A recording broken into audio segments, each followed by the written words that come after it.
And welcome everybody. We will have another Women's Speed Chess Championship qualifier today. It is Bullet Saturday, which means that the time control today is 1 minute plus 1 second increment. It is going to be lightning quick. I will do my best to keep you entertained and educated at the same time. The moves will happen so quickly, there will be times I don't even know what's going on.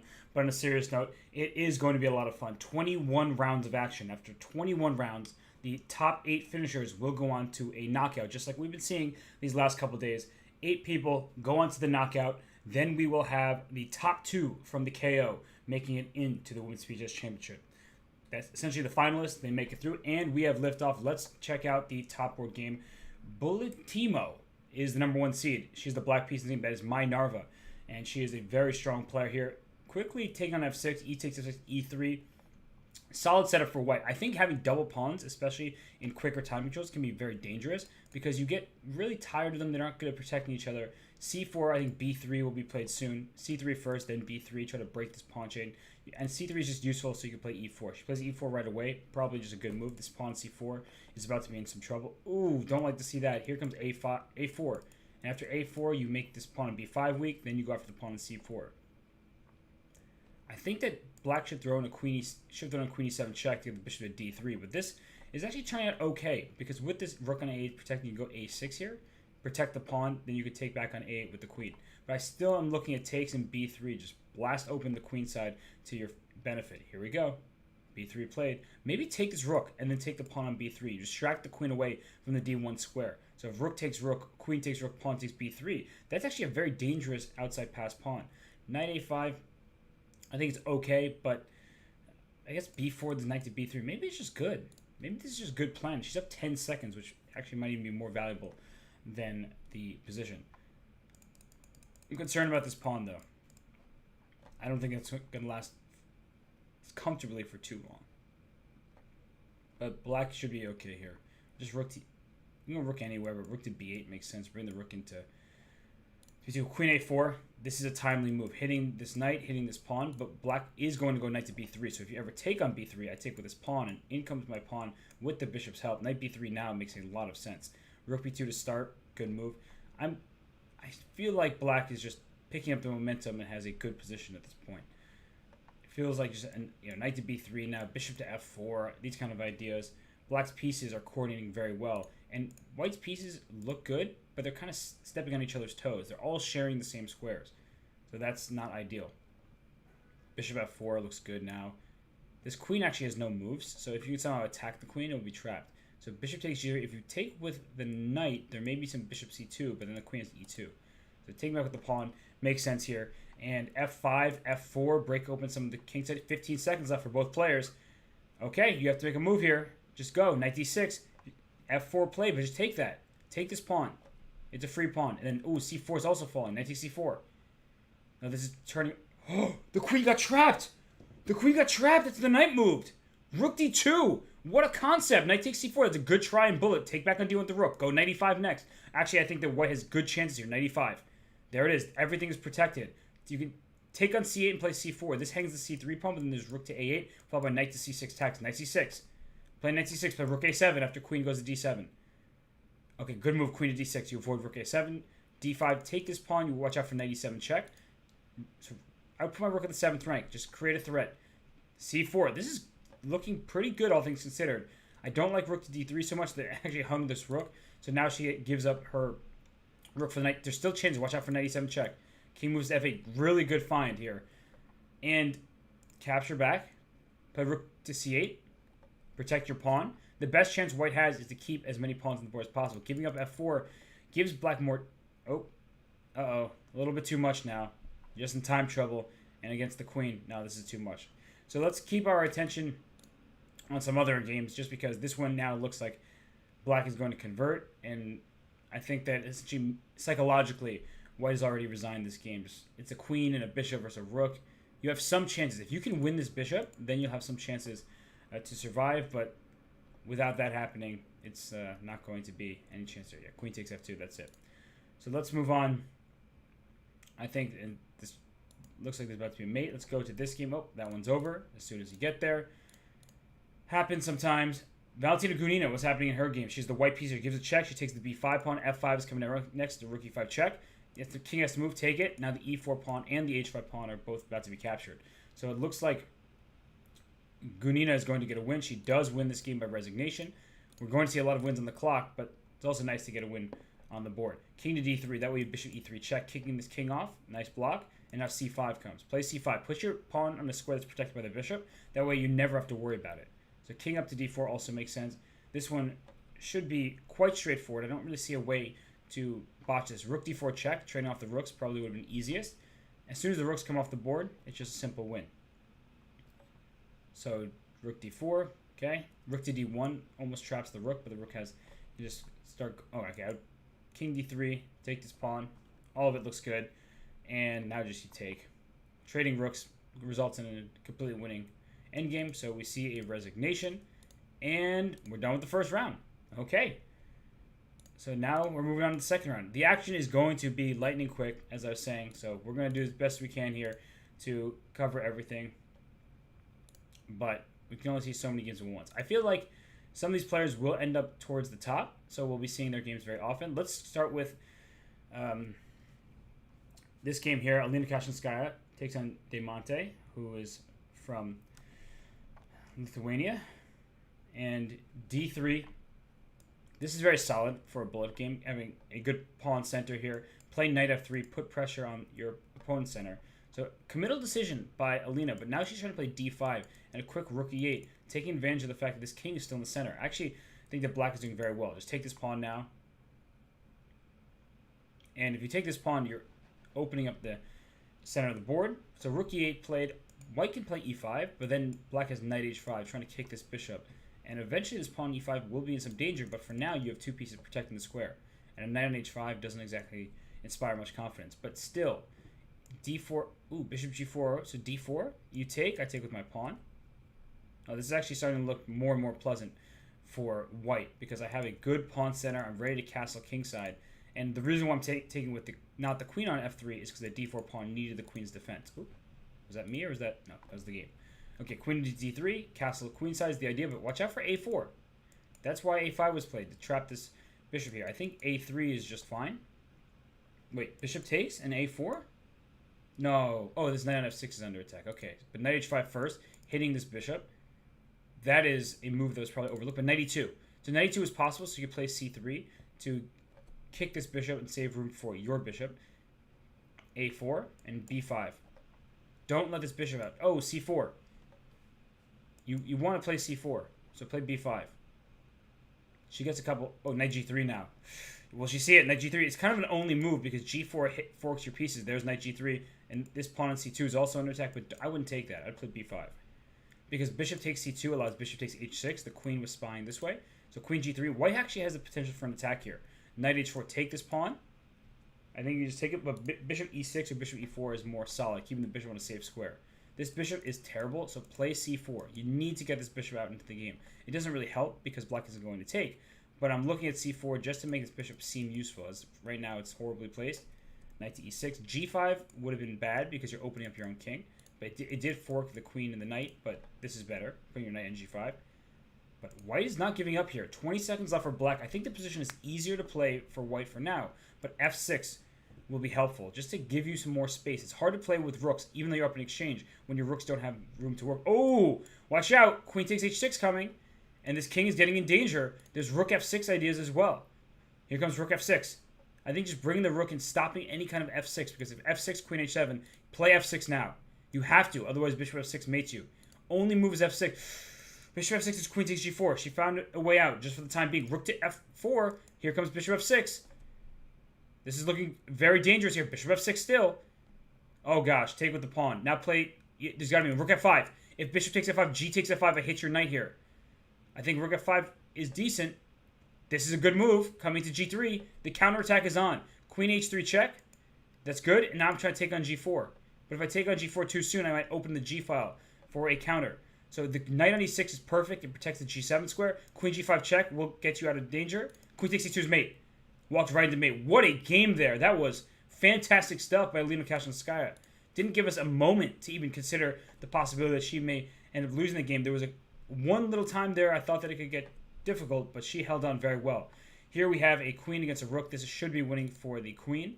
So we'll see Backlight 26 go to 2-0. And we'll keep an eye on some of these players. We're just starting in this event. As they start scoring many points, then we'll say these are the players to watch out for. Too early to make the determination just yet. G5, trying to break through a passed pawn. But unfortunately, you only have one pawn remaining. So all you have to do is knight to d4. And you're threatening both the pawn and the bishop. Take this pawn at f5. It is immediately a draw. Okay. We're going to keep on going.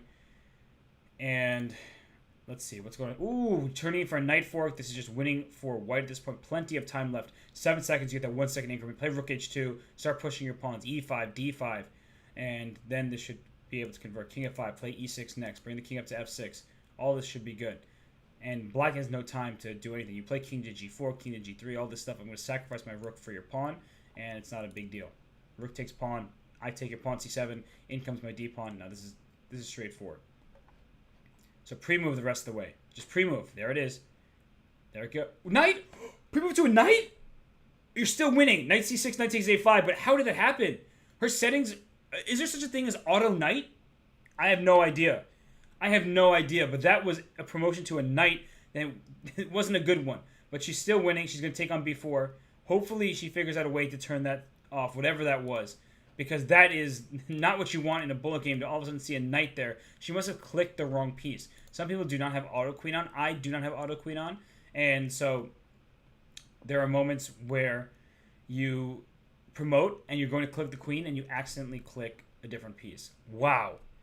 That was almost tragic. Rook a1 checkmate here. I still can't believe that promotion. You don't see that very often. And we're about to get to round 3. So 2 rounds in the books. We have many players still tied atop the leaderboard because there are 186 players taking part in this qualifier in the bullet. We have Stefanova now on the top board, which means that Mainara, who was the highest rated player, she must have, well, she clearly didn't win her game, but I don't know if she drew or lost. Let's go to Padmini, because we've seen her play in both of the first 2 qualifiers. Now she's taking on Liliani in the bullet. I believe that's Nana Zagnidze. And Nana Zagnidze, very strong grandmaster. In bullet, I don't know how strong these players are.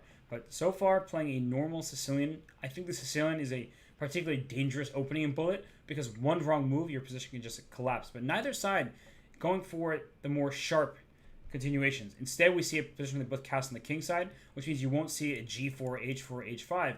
But black's spending a lot of time here. You can't really afford to spend 13 seconds on a move in bullet. There are times when you absolutely need to, where it's a critical position. You do have the 1 second increment, but it makes you worried, I'll say that much, when somebody's spending that much time in a game where you only have a full minute. All right, knight on d4 is strong here. It's limiting the scope of black's pieces. Knight on e5 is smart. Oops, you're trying to come to the c4 square. That's a good one for your knight. Your rook covers it, and now knight c4 was welcomed. You don't want to play bishop c1, so you take on c4. But there are times when this just favors white, especially if you get e5 in. And e5, there might be an e6. Just pushing that pawn. There it is. And you're kind of ruining black's pawn structure. That's why knight e8 was chosen. If e6, I take back, and I will still have my pawns connected to one another. Bishop f2 is smart, keeping the tension. I think you can take here. But playing e6, just trying to keep the position closed, but this bishop isn't the happiest of pieces. But now you can probably take. I don't like the look of d5 just because of the bishop, but takes, there may be knight takes e5. So she plays bishop c6 first, protecting the pawn twice. Rook a to d1. Comes to mind the pawn is pinned because now the queen is under attack. 2 pieces here attacking, only the rook on c8 defending. So takes, d5 is happening now. This is a much better version than the one I was talking about before, because before there was a bishop on d7. Now the bishop is gone. b6, queen f2, rook c6, then the bishop will end up getting out with knight a4. So bishop d4. White stole a pawn, but black has some queenside play. Play rook c4, play rook c8, play bishop f8. That's the idea. And once you play rook c8, bishop f8, you're trying to go bishop c5. White should play b4. The best thing about white's position is that this bishop on g7 is terrible. So if bishop f8, I don't actually want to trade bishop. So I don't want to allow this bishop here. I thought b4 first and then play f5, but f5 right away looks strong as well, because you are breaking open the king. Rook f1 coming. Use your pieces for an attack. There's rook f1. And f takes g6 is a big threat, so it takes you. Now e6. Play e6. Just get this queen away from the defense, because what you want to do is take here. But after fg6, the queen looks take back on g6, and how about there's e6, and now when you take everything, oh, this king is about to be hunted. e7. If queen e6 is rook e1, actually there's rook e4 ideas as a potential saving grace. Good idea to trade the queens. Takes, rook e4. Ooh, nice move, rook g1. That wins. Rook f8 checkmate. Rook f8, and you just take back, and that's mate. That was a really good spot there with rook g1 check. I was so focused on the passed pawn, I forgot to look out for the check, take on f7. That's really good stuff there. Let's go back to this game, because what is happening here? Stefanova with the black pieces. I can't tell if white's potential is stronger, and you should just make a draw. I feel like black could play on here. Queen takes d4. Take this pawn. She makes the draw because the pawns do look worrisome, but I thought queen takes d4, start trying to push your own pawn, and I feel like white's pawns may be in more trouble. But I understand the inclination to just make the draw here. It does look worrisome, especially in a bullet game. And we see this one here. Ooh, this is good. 2 bishops against a rook, but these pawns are too strong here. And I think you can win by force. Rook a1 check now. Rook a1. The bishop can't take your rook because then you get a queen. So rook a1 check settles the game. Rook a1 now. There it is. And after king f2, you get a queen. No matter what, you're getting a queen. The one thing you have to be careful about is bishop takes b7, but you bring your rook right back to b1, and then you... Oh! Okay, I thought the bishop was still on e4. That would have been a smart pre-move. Or a smart move is just moves another piece, leave the bishop on e4, and then the rook couldn't get to b1. But now it's winning. So just go back to that moment. Just to teach everybody a little bit of bullet technique. You should play a move like king e3 or something, hoping your opponent is going right to rook b1 so that you take back on b1. It's still not going to work out for you, but just do something like that. Sometimes that's all you need to win a game that you're lost in. And I'm not the best bullet player in the world, but I played enough to know sometimes your opponents are not anticipating you to make an objectively terrible move. So if you're dead lost already, you might as well try that kind of thing. So this game ends in a draw. We have Lile Koridze. She has the white piece against Karina Ambertsimova. Ambertsimova here just has this one with the rook and bishop combination. Bring the king out to g5. Oh, okay. Try and trade rooks. Trading rooks is winning, but bringing the king into the action is very helpful. So here comes king g4 next. All right, or king f4. King f4 is with a tempo now. And many of these moves are quite easy to play. Bishop e4, g5, bishop f5 after the rook gives a check. Here's bishop f5, and here's g4. It's very simple for black to play. And actually, she's the one ahead on the clock, so there's nothing to worry about. But Karina, she played very well yesterday in the 3+1 time control. Looks like she's off to a great start in the bullet as well. Bishop h3. This is also going to be king h3, rook b1. So rook d2. Here comes rook d1. Trading off the rooks into a winning and give you a g2 check. All right, so g2 now. All right, she's going to play here. Just move your bishop away. Don't stalemate. King g1, play bishop out here. Do not stalemate with king to g3. Just move your bishop. King has to come out here. I get a queen. So this would have been winning for black regardless. And so we now have 11 through 14. So 14 players there with... Am I counting right? No, 11 through... Yeah, 14. So 3 points are scored by 14 players right now. And we're taking off for round 4. Kino Travels, it was a win. That even though there's a promotion tonight, that game was still a win for white. But you don't want to promote tonights by accident very often, because most of the time it'll backfire.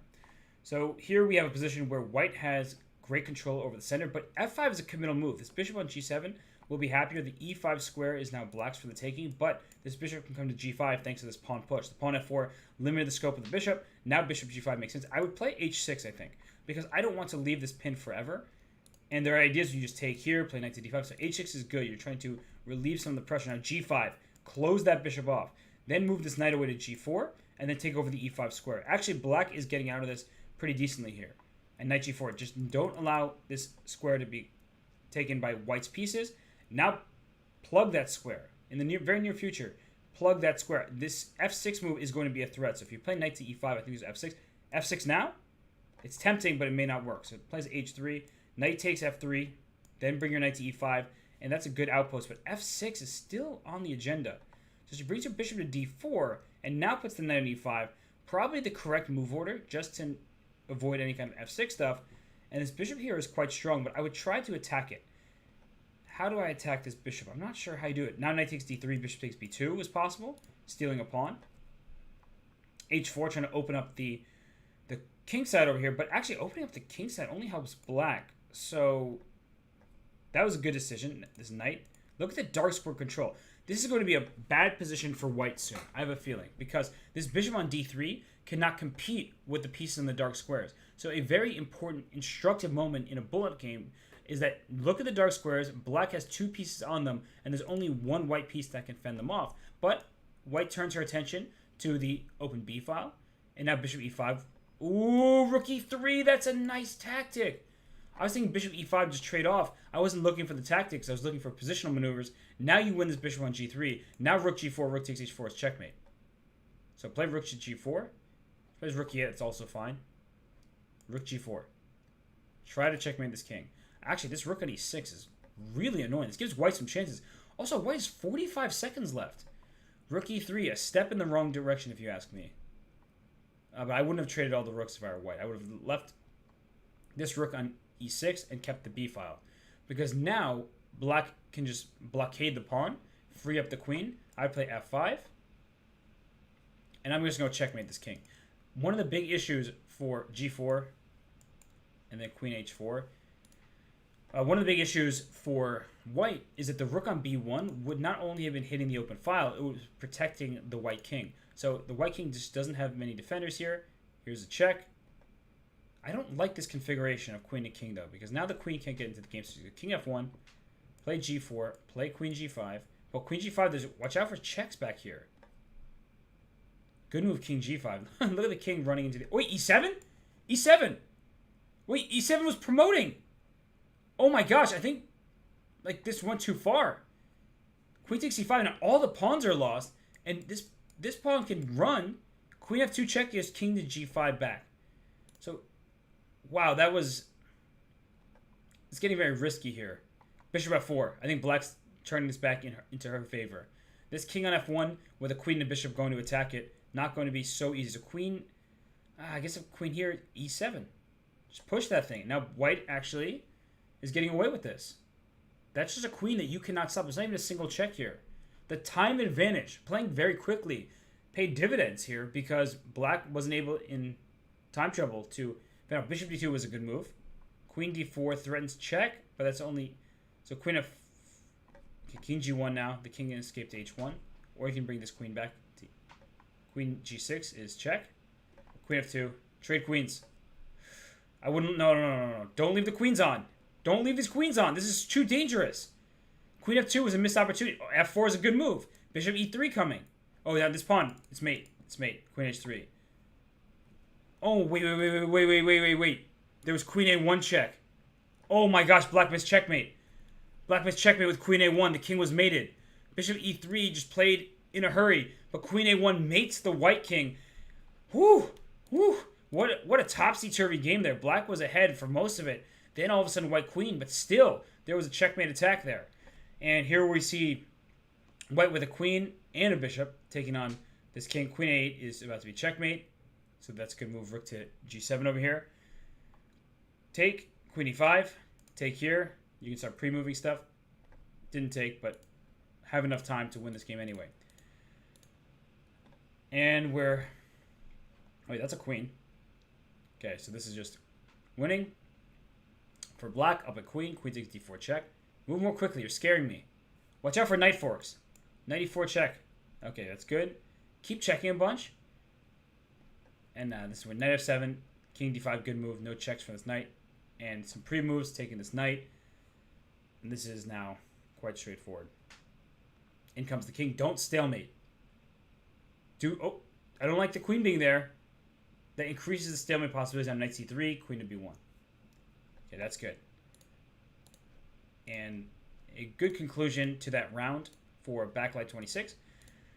And Backlight 26 is Shikun Ni, very strong player from China. All right. So we have 6 players at 4 out of 4. Many players there at 3.5, up to the 15th spot. And then, of course, a huge pack trailing with 3 out of 4. This is 21 rounds of bullet. 21 rounds. So there's plenty of time to catch up. You could lose your first 7 games. No, maybe 7's too many. You could lose your first 5 games and still go on to qualify. Well, 7 games, 16 out of 23, you still might have a chance. Whoa, what's happening here? This is a good center. Can you take this pawn? Yeah, take that pawn and play f4 next. You have to. Otherwise, black is just going to push forward here. So the point is that I have f4 to protect my knight. Once you try to pin my knight, you're not going to win it. And this king, if you ever take on e5, your king is going to feel pretty unsafe. So for black, I think I'm looking at a5, bishop a6 type of ideas. Or now I'm going to trade. I think I need a trade, but it doesn't happen yet. a5. If the knight moves, then you can trade. So that's good. I'm still looking at f4 as a way to... There it is. The knight's safer now. Queen to g4. Playing a little too solidly, in my opinion. I like the queen on g4. Here the bishop will come into d2, but the queen could have been active. Instead, it's back home on d1. I understand it's protecting the rook so the knight can move, but there's no good knight discovery. So black's spending some time. Let me keep an eye on some other games as well. So c3. I don't like c3 so much. I actually would have preferred to leave the square open for the bishop. a4. I don't like the bishop staying here. I want your bishop to move so that once your queen moves, this pawn c6 will be weak. This bishop's coming d4. All right, queen d2, good move. Well, actually, I take it all back. The way that white is handling this part of the game is excellent. It felt like a little too safe and sound at first, but now it's looking really, really good. So knight to d7, there it is. That's a fork of your rooks, and that's maybe all you needed. Because you can't even take on f4, as your rook on b8 will be left unguarded. Now you take here, you play bishop takes g7 check, you play queen d4, trade queens off, and this should be a pretty smooth conversion. Rook e5, keeping the queens on makes sense as well. You can play rook to g5, hit the queen, then play queen to d4, play queen d4 now. Yeah, just safe and sound. The reason why I'm just mildly reluctant to play move like g3 is if this bishop gets to the light squares on the king side, that can be a problem. The bishop is so far away, it's not a concern. So it looks like the Mindhunter, firstly, good name. Mindhunter was a good show. Gunay Mamadzada, she is likely to go to 5-0 here. So queen e7 check, yeah, she's going to convert this. So let's go to this game here, a wild game between flawless fighter, that's Polina Shuvalova. She's been playing in the various qualifiers thus far. This pawn on e3, it looks good. So rook takes d4, rook d1 check, and e2. That pawn's promoting. So after... What's the bishop doing here? So rook f4 doesn't work. Wait, that hangs this bishop. Rook takes f5, and then rook back to e5, and you're going to win it. So Polina, she's going to win this game with the white pieces. She is now up a bishop for 1 pawn, but importantly, this is the most important thing here, is she has a pass pawn. It's not just a symmetrical pawn structure where you have chances to hold. Here the pawn is ushered through with the rook's help. There it is. And, okay, now you're up a rook and a bishop, and now you still have a pawn left. That's game over. I expect a resignation, but this is just throwaway moves, just moving instantly, and there's the resignation. So let's go over here to Karina Chess. She has 4-0. Ooh, this pawn is dangerous. Endgames. It's about pawn quality, not necessarily pawn quantity. But what white has just done is turned her pawns. Oh no, you can take that with check. Oh, it's one of those. Oh, it's one of those sad oversights. Honestly, I'm gonna go back here because I think that's a good moment to show everybody.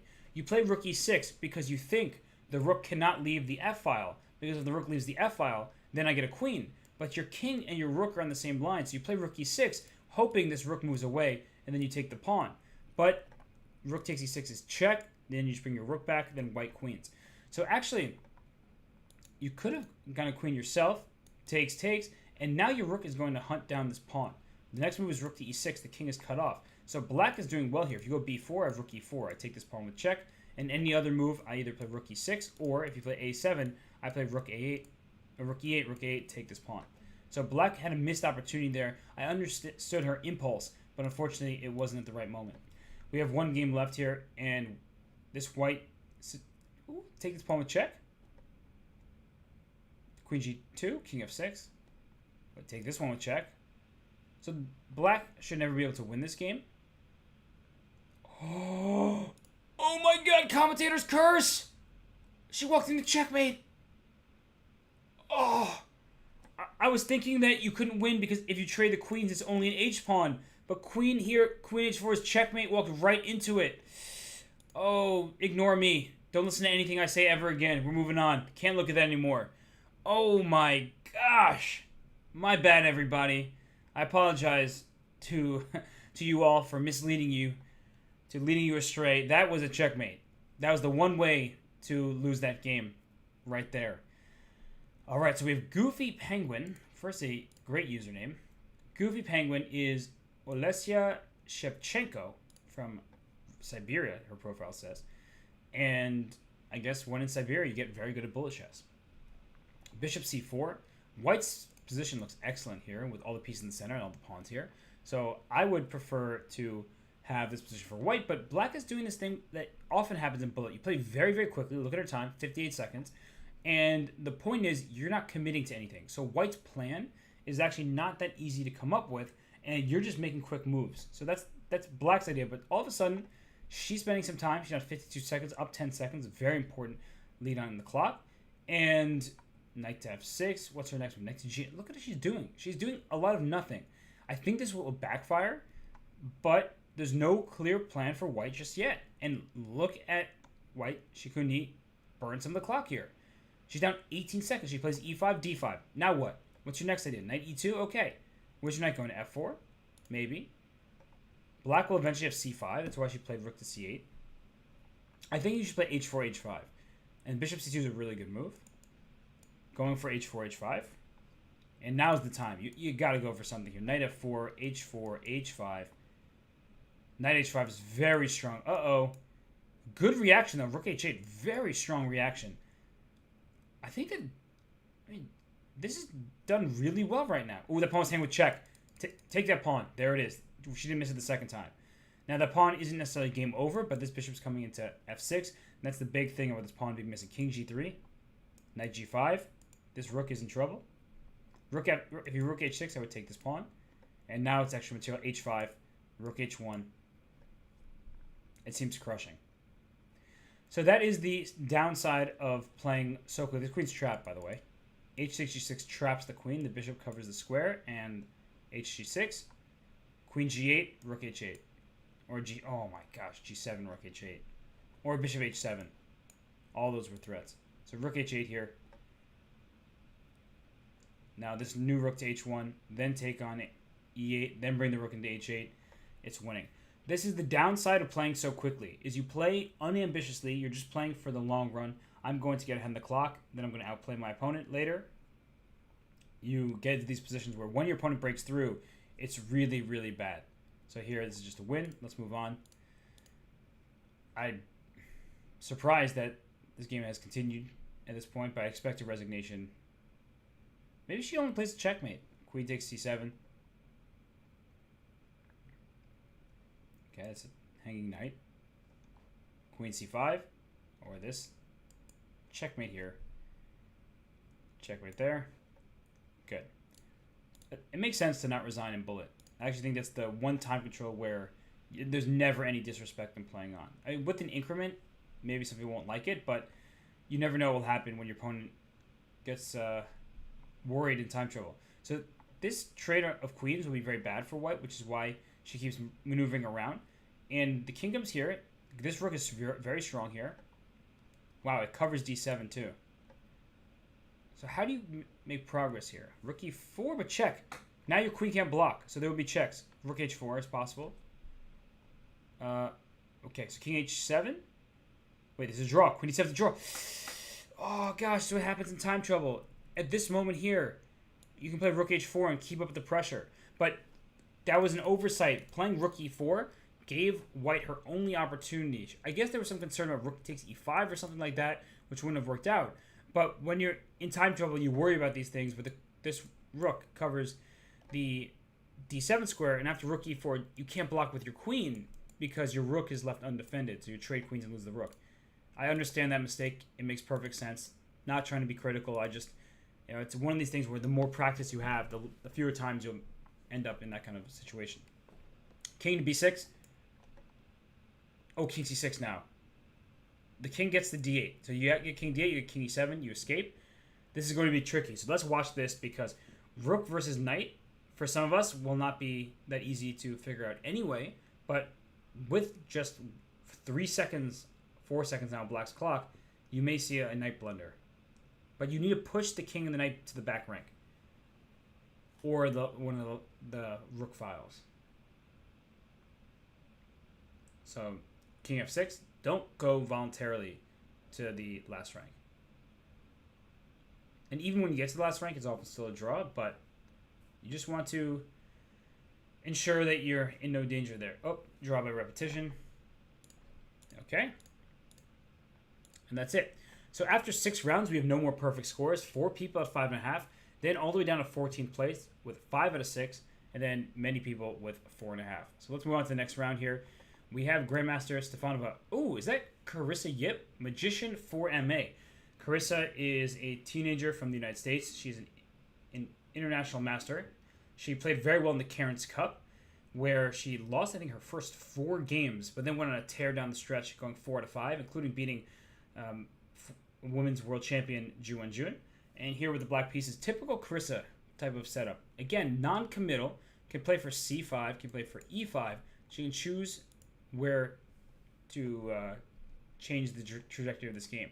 Now, white is ahead in the clock, so Stefanova not worried at all so far. She plays e5, does Carissa, and you can put your queen on d6. I can always kick your queen out, so knight to e8. But that's the thing, b3, trying to get this bishop to a better diagonal. This d6 square is one that black needs to watch out for. So rook e8, a4, that's a good move. You want your bishop behind the pawn, so it's less vulnerable to attack. Because if this pawn were not here, queen a5 would attack the bishop. So I'm looking at bishop d6, queen d6, getting to the endgame. I'm actually not so scared of this. Trade queens. She plays queen f5. I don't like that move. Bishop b4 comes in with tempo. If you like queen here, I play a5. So she brings her queen back. She lost the tempo there. She should have traded queens right away. Bishop e6. The problem with bishop e6 is your knight wants to be there. So your bishop is actually taking away your knight's square.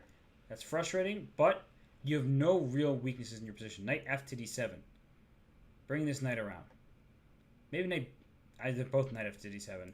Knight f8 to d7. Bishop f8. So g5. Knight goes to h7. So black is a bit cramped here. That's the annoying thing. f6 was possible there to break open. I actually really liked f6. I might have won a pawn. Because if you take on f6, bishop takes f6, your h4 pawn is vulnerable. So f6 still. You can't sit and do nothing if you are in the black side of this position because you don't have space. And now white is thinking about f4 herself. So knight to b6, I guess knight to c8 is coming, but the bishop moves out the way. You want to provoke b6 so you later have a5 to challenge on the queen side. Bishop d7, blundered a piece. Yeah, the time advantage, lacking space. Unfortunately for Carissa, she didn't quite have a handle on this one. And it looks like Stefanova has played an excellent game and will secure the full point here. That's what it looks like. And so it's just going to be... It should be a relatively simple task. But knight f5, now some of these dark squares. Watch out, bishop f4. Bishop f4, 93 check. Overlooked. 93. I play king e2, and after knight takes d1, I have rook takes f7 with check. So, ooh, she allowed that take with check now.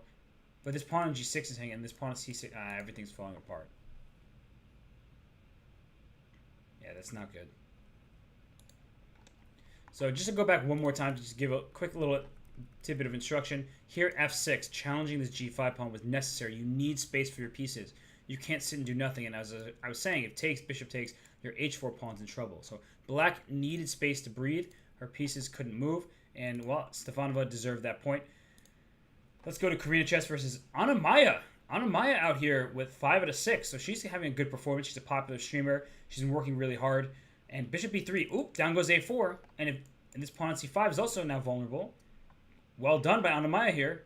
Rook to d8. Rook f8. Trying to get to the f3 square. Bishop on d5 is excellent. Look at its defenses here. Everything is protecting each other. Watch out. 3 seconds. You got to move quicker. Rook move. Anywhere. Go king e5. There it is. Good move there. 3 seconds to 8 seconds. C6. Don't take on C6. Your bishop is pinned. King D6. Now play rook C8. Rook F3 check is also good. And rook to B8 probably is the safest, and rook to B6. Oh, she hung the bishop there. Anna Maya in time trouble. She's playing this really well. Rook B6 is smart. Now you're going to take on C6. And now it's white who's down on the clock. And now you've taken the passed pawn. You should be very comfortable here. Rook F7 check. So there's no more check, but you can go rook to F7. Rook D4, King E5 is a little vulnerable, so she brings her king back to E7. Bishop D5. This is the best situation for the bishop. Rook C4. Don't trade rooks. Yeah, white needs to keep the rooks on. 3 seconds still. Rook B7. King F6. Rook B6. Good move. Rook to B1. Bring the rook down to B1. Try to threaten this king. 3 seconds per side. Still anything can happen here. King E7. King F7. Rook to B1. Rook B2 is strong as well. Hitting F2. Take on F2. Oh, take on F2 loses the bishop. She plays rook B5. She saw it. King H7 now. Then go rook B2. This bishop is no longer hanging because the pawn is no longer pinned. So here we go. Rook F3 check. That was mate in 2. Now the king escapes, but still good for black. But there was a checkmate in 2 moves. Rook G5. Don't hang this pawn. Play H5. Rook D3. Taking everything. She's taking everything here. And the good news for Anna Maya is that with her rook on G5, it can't be dislodged. It's protecting G7. That's her only weak point. Here, rook C2. Here, rook F5. And rook F1 next. The king needs to be out of the way to get to G7, but she got a queen. Take the rook, and that's all. There's no stalemates. I'm looking for a stalemate. There's none. Wow. Anna Maya. She wins that game, and she moves to 6 out of 7. Let's look here. Ooh, that's checkmate here. White was trying to checkmate, but got checkmated first. And looks like it. That's another checkmate on the board. So we are 7 rounds in here. We are 7 rounds in. After round 7, there will be a break. And, well, I think we have 7 rounds in the books, which means that we're taking a break. The players get to relax a little bit. Playing bullet is super stressful.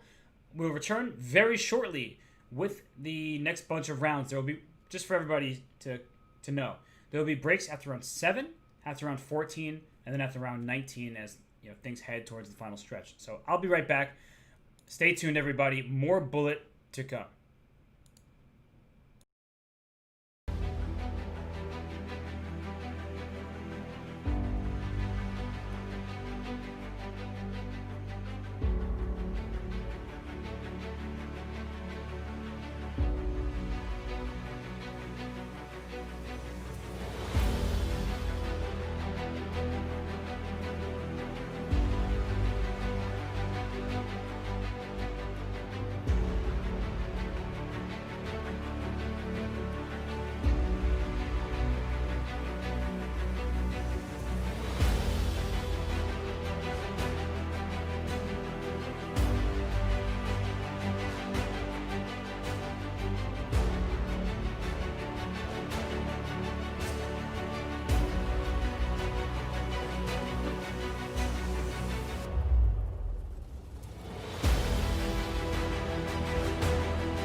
And we are back with round 8 of action here. We see that the games are just taking off.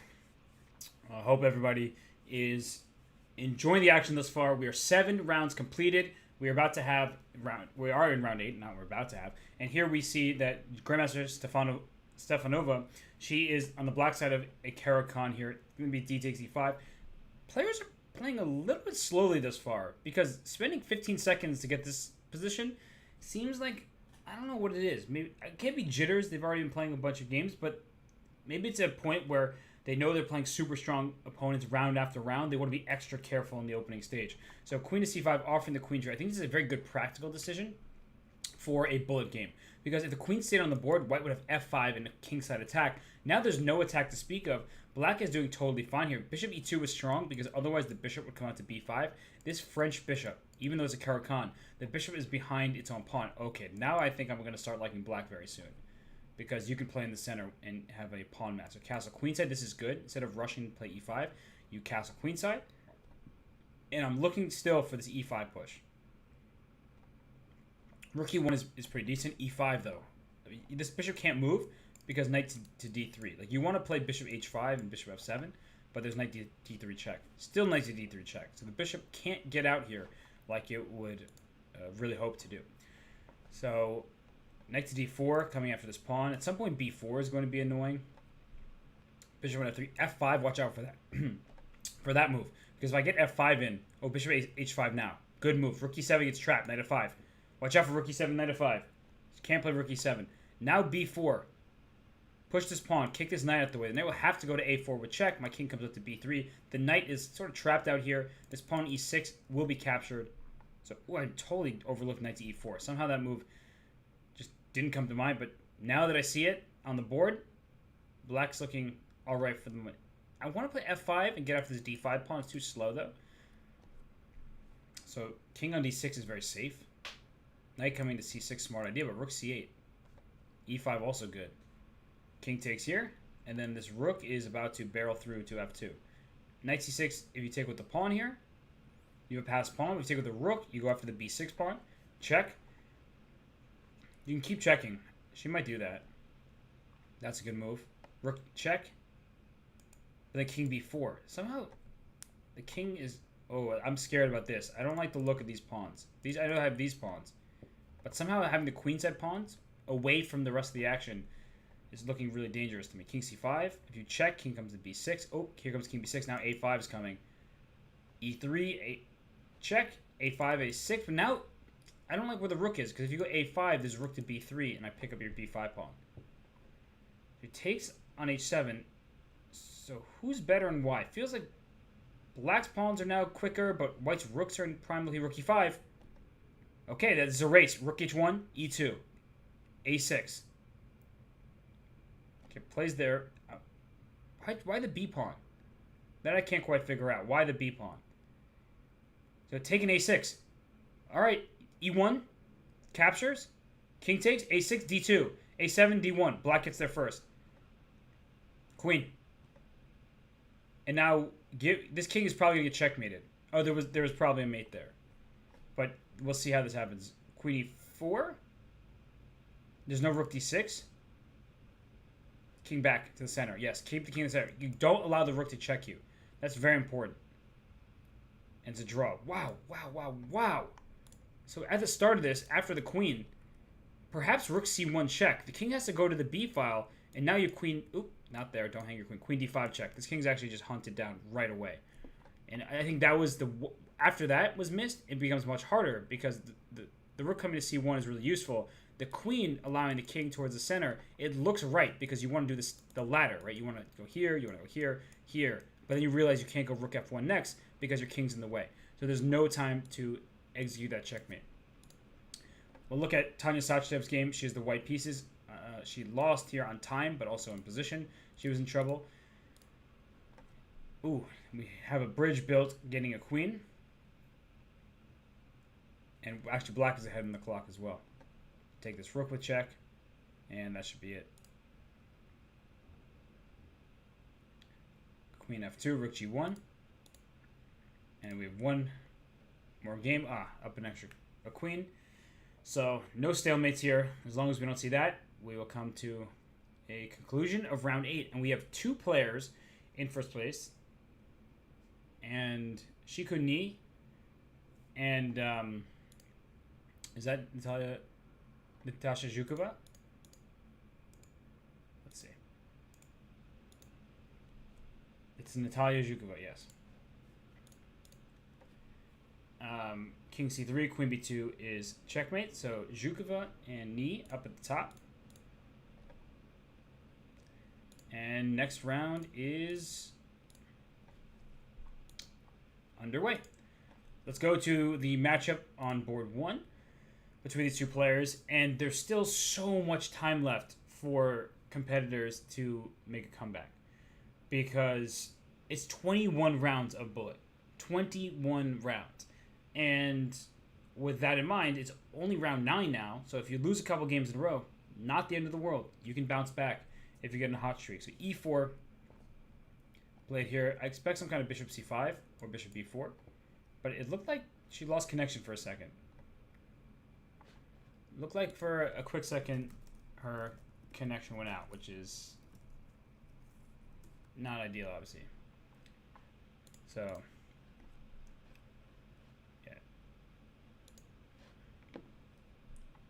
knight h7, trying to play f5 to fight for the center. It's a good move. Now this pawn on d3 is potentially vulnerable, but look at this bishop with its scope on the long diagonal. Watch out. Rook to b8, good move. Is black going to play d5? That's the essential question in this position. Is if you get d5, trade off these bishops, it feels like there's less pressure in black's position. And now, some thought. Queen to a4. Rook takes b7. Rook takes b7. And then bishop takes c6. Ooh, missed opportunity there. Rook takes b7 was a nice one. I guess bishop takes a7 somehow is a threat now, but rook takes b7 was available. And now black going deep in thought, but her connection, I see, her connection isn't great. Not ideal here. Rook takes b7 is still possible. I guess rook takes b7 is very risky. I mean, it still looks good to me, but it is risky. So knight to d2.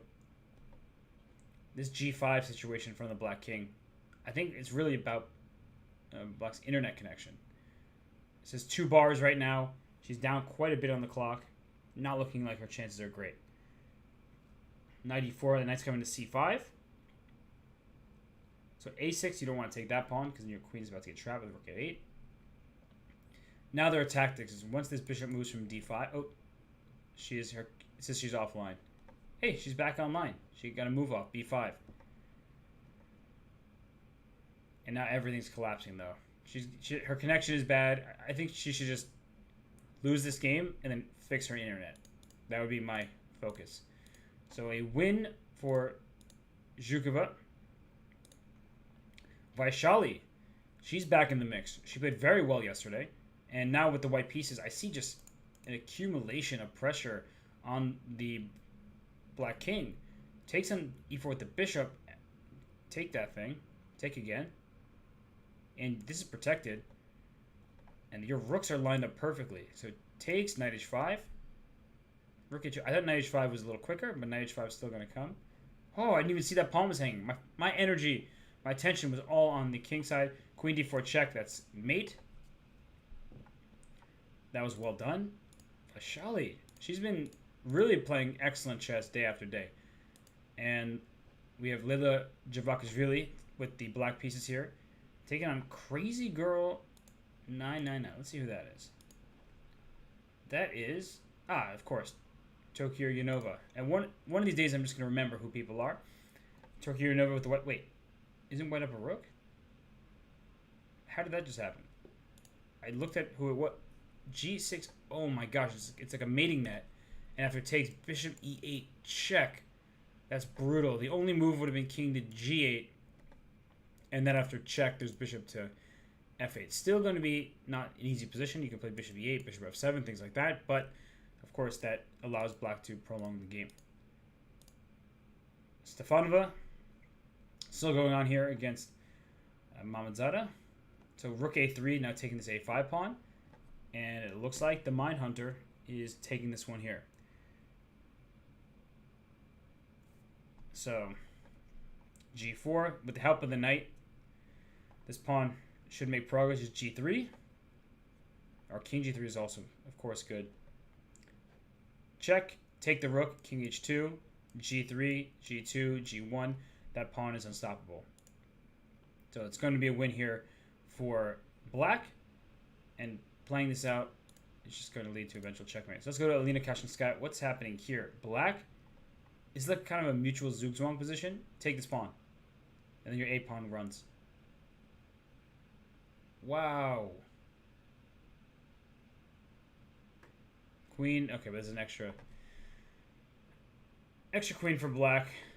So around here, when I was looking at it, what I was saying was essentially if it was black's move and you take on b3, then I queen, distract your bishop, and take your pawn. But actually black can just move this bishop a bunch of times and do the same thing, because the bishop can lose tempi. It's a good thing about bishops in these type of positions. And we see a win here. Wow, that's a lot of extra material. And rook d1, king f2, then h4, f4 doesn't matter. You're going to take the pawn, no matter where, to take this pawn here. Play f3. So this works out. Wait, king f1. No. You just allowed your pawn to get a queen. King f1 was wrong. Uh-oh. Now I don't know if it's going to be a win. It should be winning for black, but your life is a lot more difficult. That's for sure. Or should it be winning? I mean, there's going to be a lot of checks against this king here. Queen h1. Then king e2. Queen d... Oh, queen takes f3. Ah. That's a draw.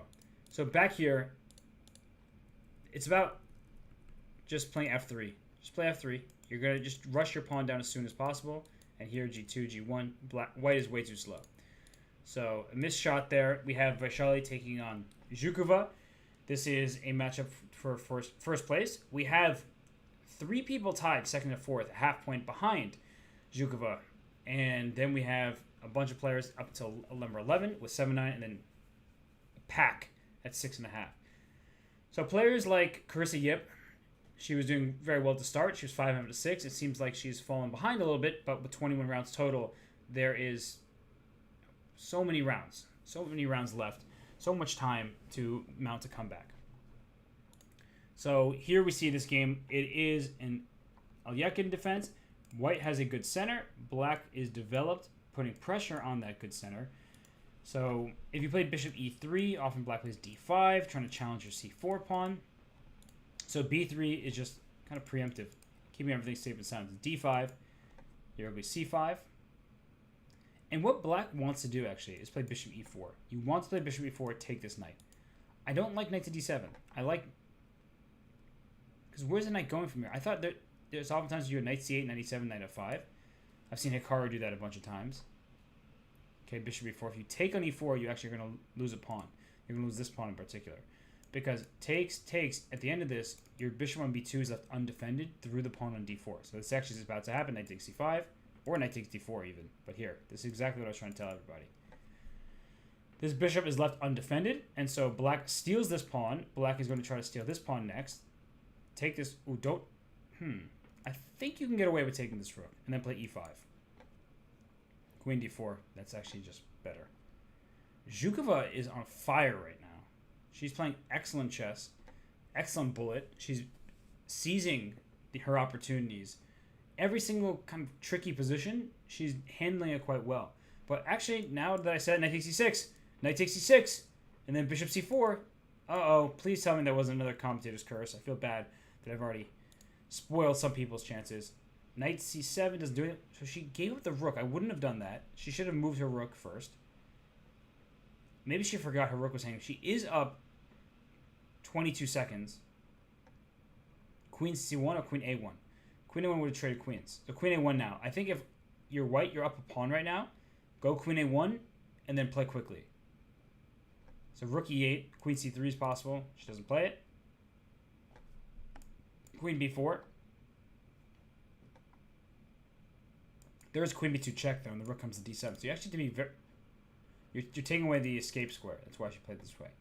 But do you take on d2? I don't really want to take on d2, but I also don't want to see my king get checkmate. So queen d6, queen e2. Keep this rook under attack here. Queen e4, check, and rook d7. You're going to have to check here, and then play queen e5 check. So here's queen e5, and black still has chances. You're only down one pawn. She can take on c5 next. b4, a5. Oh, but a5 you take. a5 you take and go a6, a7. You win. You push the pawn to a7, then you have rook d8 check at the end, and you get a queen. Vaishali fights back from a position she was down in exchange. She ends up winning, and we won't see a resignation, at least not yet, but it's completely winning for white up a full rook. So the rook will sacrifice itself for the c-pawn. White's king, as you can see, is gobbling everything else up, and rook takes c1. So resignation now. So at that moment, knight takes e6. She moved her king. She should have moved her rook first, just to keep it defended. Maybe rook to c8. The point is after bishop c4, you have king h8, and your queen is so perfectly defending your king. Actually, there's still an attack, things like this, trying to get here. If you take on g5, the queen b2 check. So maybe I should have been more vigilant of these counter threats, but f5 is really what started her problems. But okay, that game, it's one game. She lost it. She's still in good shape. In this tournament, whoa, there's a king on h5. White is up a rook. It looks like Padmini is just going to win this one, and she does. It's a battle of Georgian grandmasters, and both sides have rook, bishop, and pawn. Opposite color bishops. This pawn is clearly better. b2, there's bishop d4. So you want to play b2 very badly, but this bishop comes to d4 to stop you. Rook e4 hitting here, pinning the bishop. It's getting close. You can play b2. Play b2. And the reason why I like b2 is that you can't take with the bishop, and then your rook has to take, and I get rook and bishop versus rook. She doesn't see it. The move, it's not really a natural move to play, but it was available to her. King c5, king c4. Check is smart. When your opponent only has 2 seconds left, it's rook c8. The bishop falls. Oh gosh. This one's turned around. Play b2 and get a queen. Wait, take? King takes? Check here. Rook. Wait a second. b2? Oh gosh. Oh gosh, she went for the rook behind the pawn, which is what you're told to do.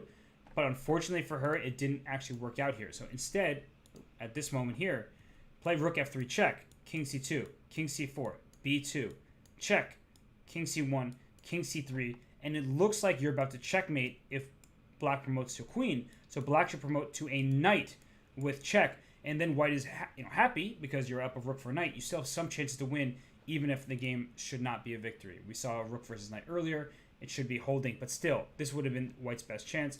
Instead, the game immediately ended in a draw. We're on to the next round.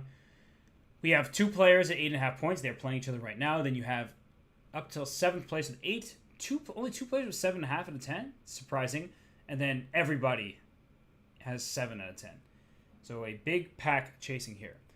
So that is Natalia Zhukova. That's right, Stevis. Okay, so here we see that white has a good development. All her pieces are out. Bishop on b5 is now on a square that can't be attacked by a pawn because this pawn's on a5. So that's what white tends to like. And as soon as you push your pawn very far, you give me this square. So knight b4, what's the idea? To try to play d5. Can you get away with d5? Because after a takes, you can't. The knight on b3 covers the a1 square very importantly. Otherwise, there would be some mating nets. So now you got to move back. I didn't like knight b4. I thought knight a7 is the move there. She's thinking of bishop takes b3. I think queen c7. Ooh, that's tricky. Wait, but if I take, knight to d5. Oh, she can take on b3 first. Nice. So if c takes, a takes, there's a pin. But c takes, a takes, bishop c4. There's a take here, b5. There's all sorts of crazy stuff happening. I think white's in big trouble. I think that this game is getting complicated, and white's king is in danger. Black's king is perfectly safe. So only thing to watch out for: b takes, queen takes. This bishop takes f7 check, winning this queen on c7. So you just have to be alert for that. So don't play b5. b5 is tempting to open up the position, but bishop takes f7 check. Good by Vaishali. She plays rook to c8. Her queen is protected. She can play b5 now if she wants, but what she really wants is to get her queen to the a file. If her queen could say, get down to a2 or a1, she's about to deliver a kind of checkmate. But for now, the queen is out of squares here. And look at queen to b8. The idea is to go b5. So queen b4 can be played to stop b5. d5 doesn't work because the bishop was hanging. I don't like the look of this. Don't like the look of this one bit. Queen b7, queen a6. Play bishop d5, I guess, and then trade rooks in c1. This looks scary. Queen to b7. Ooh, knight d7 feels strong on one hand, but also it felt a little slow. Bishop takes, pawn takes. You're going to go c4. And queen a7, all this stuff. Now, this is not looking fun. But this king is safe if you can take this pawn and put your king on c2. So b4, take here. Rook c1, this queen, rook a1 check. So takes the pawn. Watch out for this sort of mating pattern. Uh-oh, and your rook on h1 is lost. Check, take the rook, and black is winning. Black is winning. Up a rook here, and wins by resignation. Vaishali, she's on fire right now. She's playing great chess. And we have an all-India matchup right now between Harika Janavali and Padmini route. And here, black is down a pawn, but white's pieces feeling a little stuck together. King to d7, bishop to d6 check. Actually, h3 I didn't like so much because now g3 is coming, and I have bishop d6. Nice find. Take on d4. Take on d4 here. Good move, rook takes d4. And the reason why that was good is if... I can explain in a second, but this is just going to be a draw. Rook d6, rook takes d6. So I would say both players had ample time. But if you took with the pawn after king to d6, it's just a drawn endgame, and you know that. So you kind of hope that after rook takes d4, your opponent is pre-moving or playing king to d6 too quickly, so you can take the rook. Because either way, the position results in a draw, so you might as well go for the slightly trickier one. Okay, let's see what's going on next. We have Alina Kashinskaya with black. We have Nurgiu Salimova. And looks like Salimova's taking the a6 pawn, and Alina drops on time. So a win for white. That's a big win for her. We have Lila Javakashvili with the black piece, and Natalia Buksa, excuse me. And what's e2, e1? That's a queen. Go queen d2, queen b2 checkmate. There it is. So strong finish there. And whoa, pawns galore. Take that knight. That's funny. You didn't even have to. You could play g2, knight e2, but king f2. She played it very safe. Take this pawn. The king g1 would have been one last hope for a stalemate. It wasn't going to happen. This is just checkmate. All right. And one game left in the round. Just one game. Ooh. 2 rooks versus 2 pawns and a rook. Should be winning for white. Especially with rook h2 check coming. Okay, rook f5 also. Take the pawn. Rook c3 check. Rook back to h8. Well done. Give a bunch of checks. If I'm black, I give a bunch of checks. Now rook here, rook g8 check. Rook takes g3. Take on g3, and you're up a rook. So, she's got this. A full rook ahead. There are opportunities to blunder, but doesn't feel super likely here. And give some checks. You want to gain some time. So now actually the ladder is about to happen. Rook c4. Oh. So check and rook b3 check. Ah, she won it. But it's not quite checkmate, but the king has to come in d2. That's pretty awkward. And then I can start trying to mate your king with the ladder. Okay, next round. Round 12 is underway. We have Vaishali taking on Nurgiu Salimova. Let's see. I'm just going to keep an eye on people who are in that 8-point, 7.5 point range. Of course, Vaishali, she's in first place. She's playing really well, so we will watch her contest. But there will be some people who, unfortunately for them, they fall back. We won't see them competing anymore. So I'm curious to see some of these players in that pack. Let's check out Valentina Gunina's game against Pomegranate 988. Pomegranate 988 is Grandmaster Bela Kotinashvili. And we see White trying to play for e4 now. And here's going e4 is going to come. But after e4, you take and try to play c5. That's generally the idea. Because otherwise this bishop gets stuck behind its own pawn. So c5 is coming. You really don't want this bishop to stay there at c5. Now the bishop competes with the enemy bishop. On the long diagonal, you feel better about your position. So let's go back to Vaishali's game. We have... Wait, whose move is it? White's move. Okay, if it's Black's move, Rook takes e2. So it was White's turn. b5, this is thematic in this version of the Caro-Kann. It's funny because this pawn h5 to most is like a big weakness. Why would you push your pawn in front of your king? But Black does this just to limit some of White's possibilities. I mean, g4 is a lot harder to play because I can take on g4 and then you loosen control over the e4 square. So knight in c5, that's a good outpost, but this knight is going to try and challenge it very soon. But the knight has to stay put because g6 is under attack. So there are going to be sacrifices on g6 if you move the knight too early.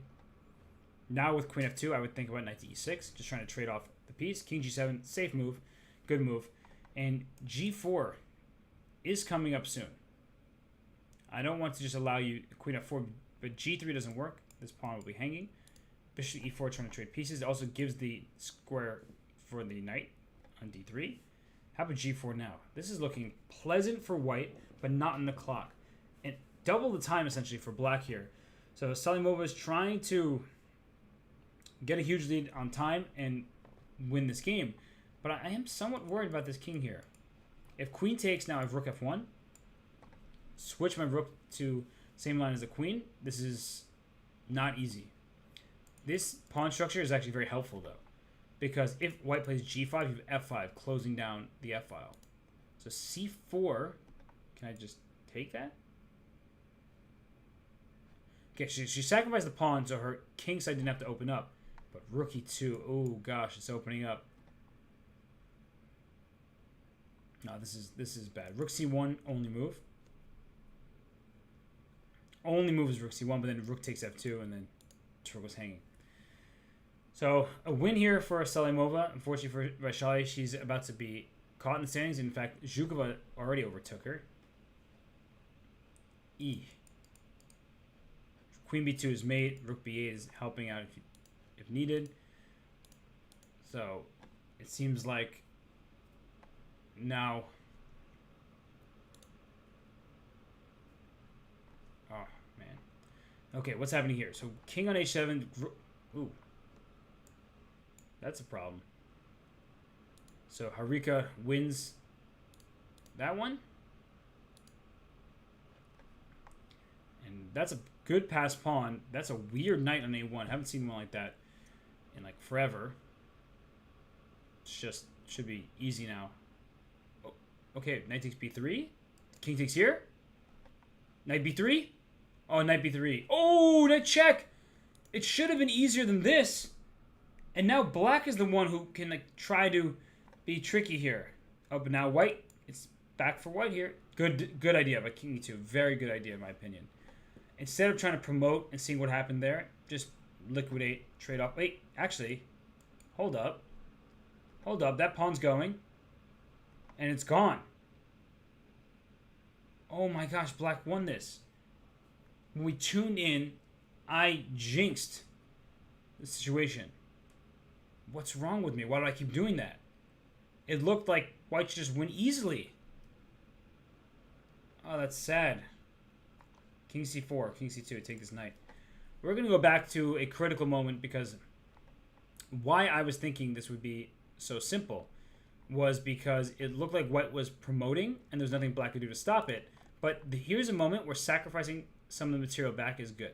Wait, so I decided Black had a queen and then the queen went away. But okay, I'm going to go to this point. So here, rook takes, king takes, pawn h7 is just winning. I get a queen with check on the long diagonal. So by not getting rid of this knight here, and okay, White didn't have much time, it's so natural to recapture here.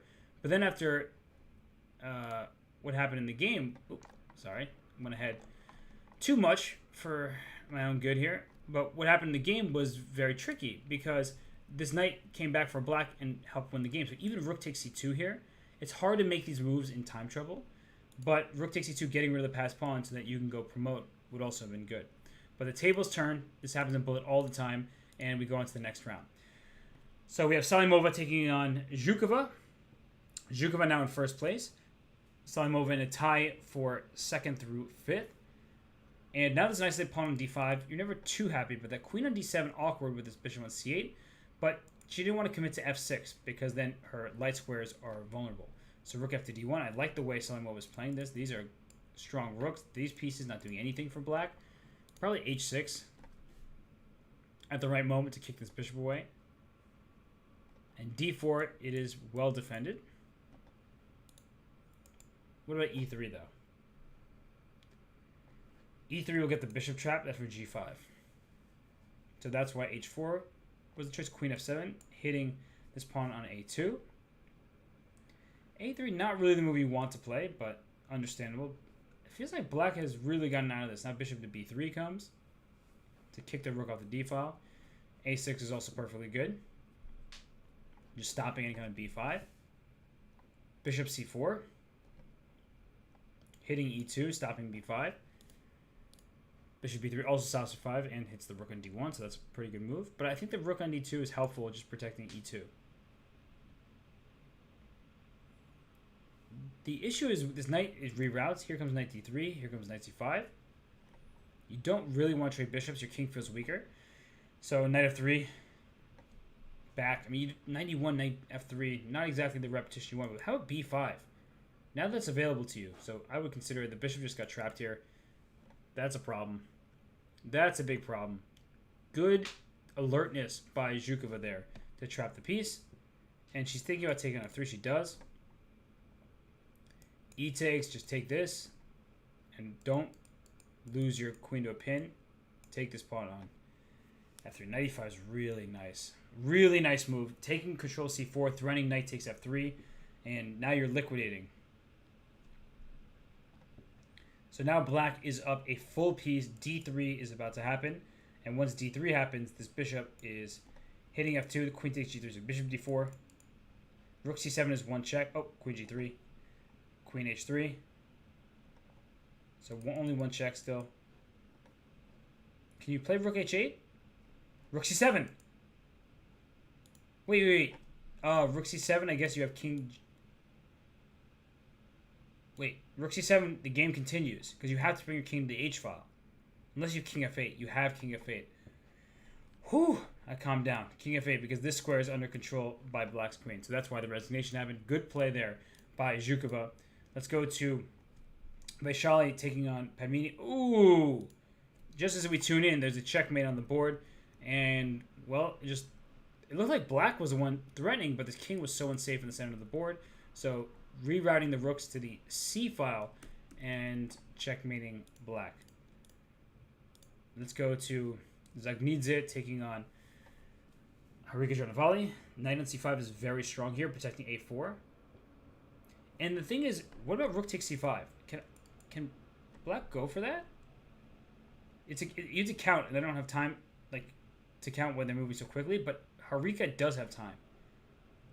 Oh! She had time, but she didn't use her time, and she got forked. Oh, that's really sad. And this happens all the time. Bullet. Knights are the trickiest pieces. Knight to d6. She plays knight c5. Okay, she can take on a4, bring the knight back around, take the f7 pawn. Ah, that is... Yikes. Yikes. That's sad. We're going to have to go back in this game because there was time for Harika to figure things out. And I think she's frustrated, so she's playing it out here. You know, she knows she's going to lose the game when there's plenty of time on the clock. But when you're frustrated, you just want to get moves out of the way. Just say, all right, all my bad moves are behind me.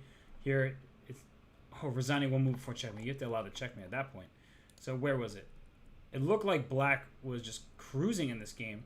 Traded queens, and here, right around here, you have to calculate rook takes c5.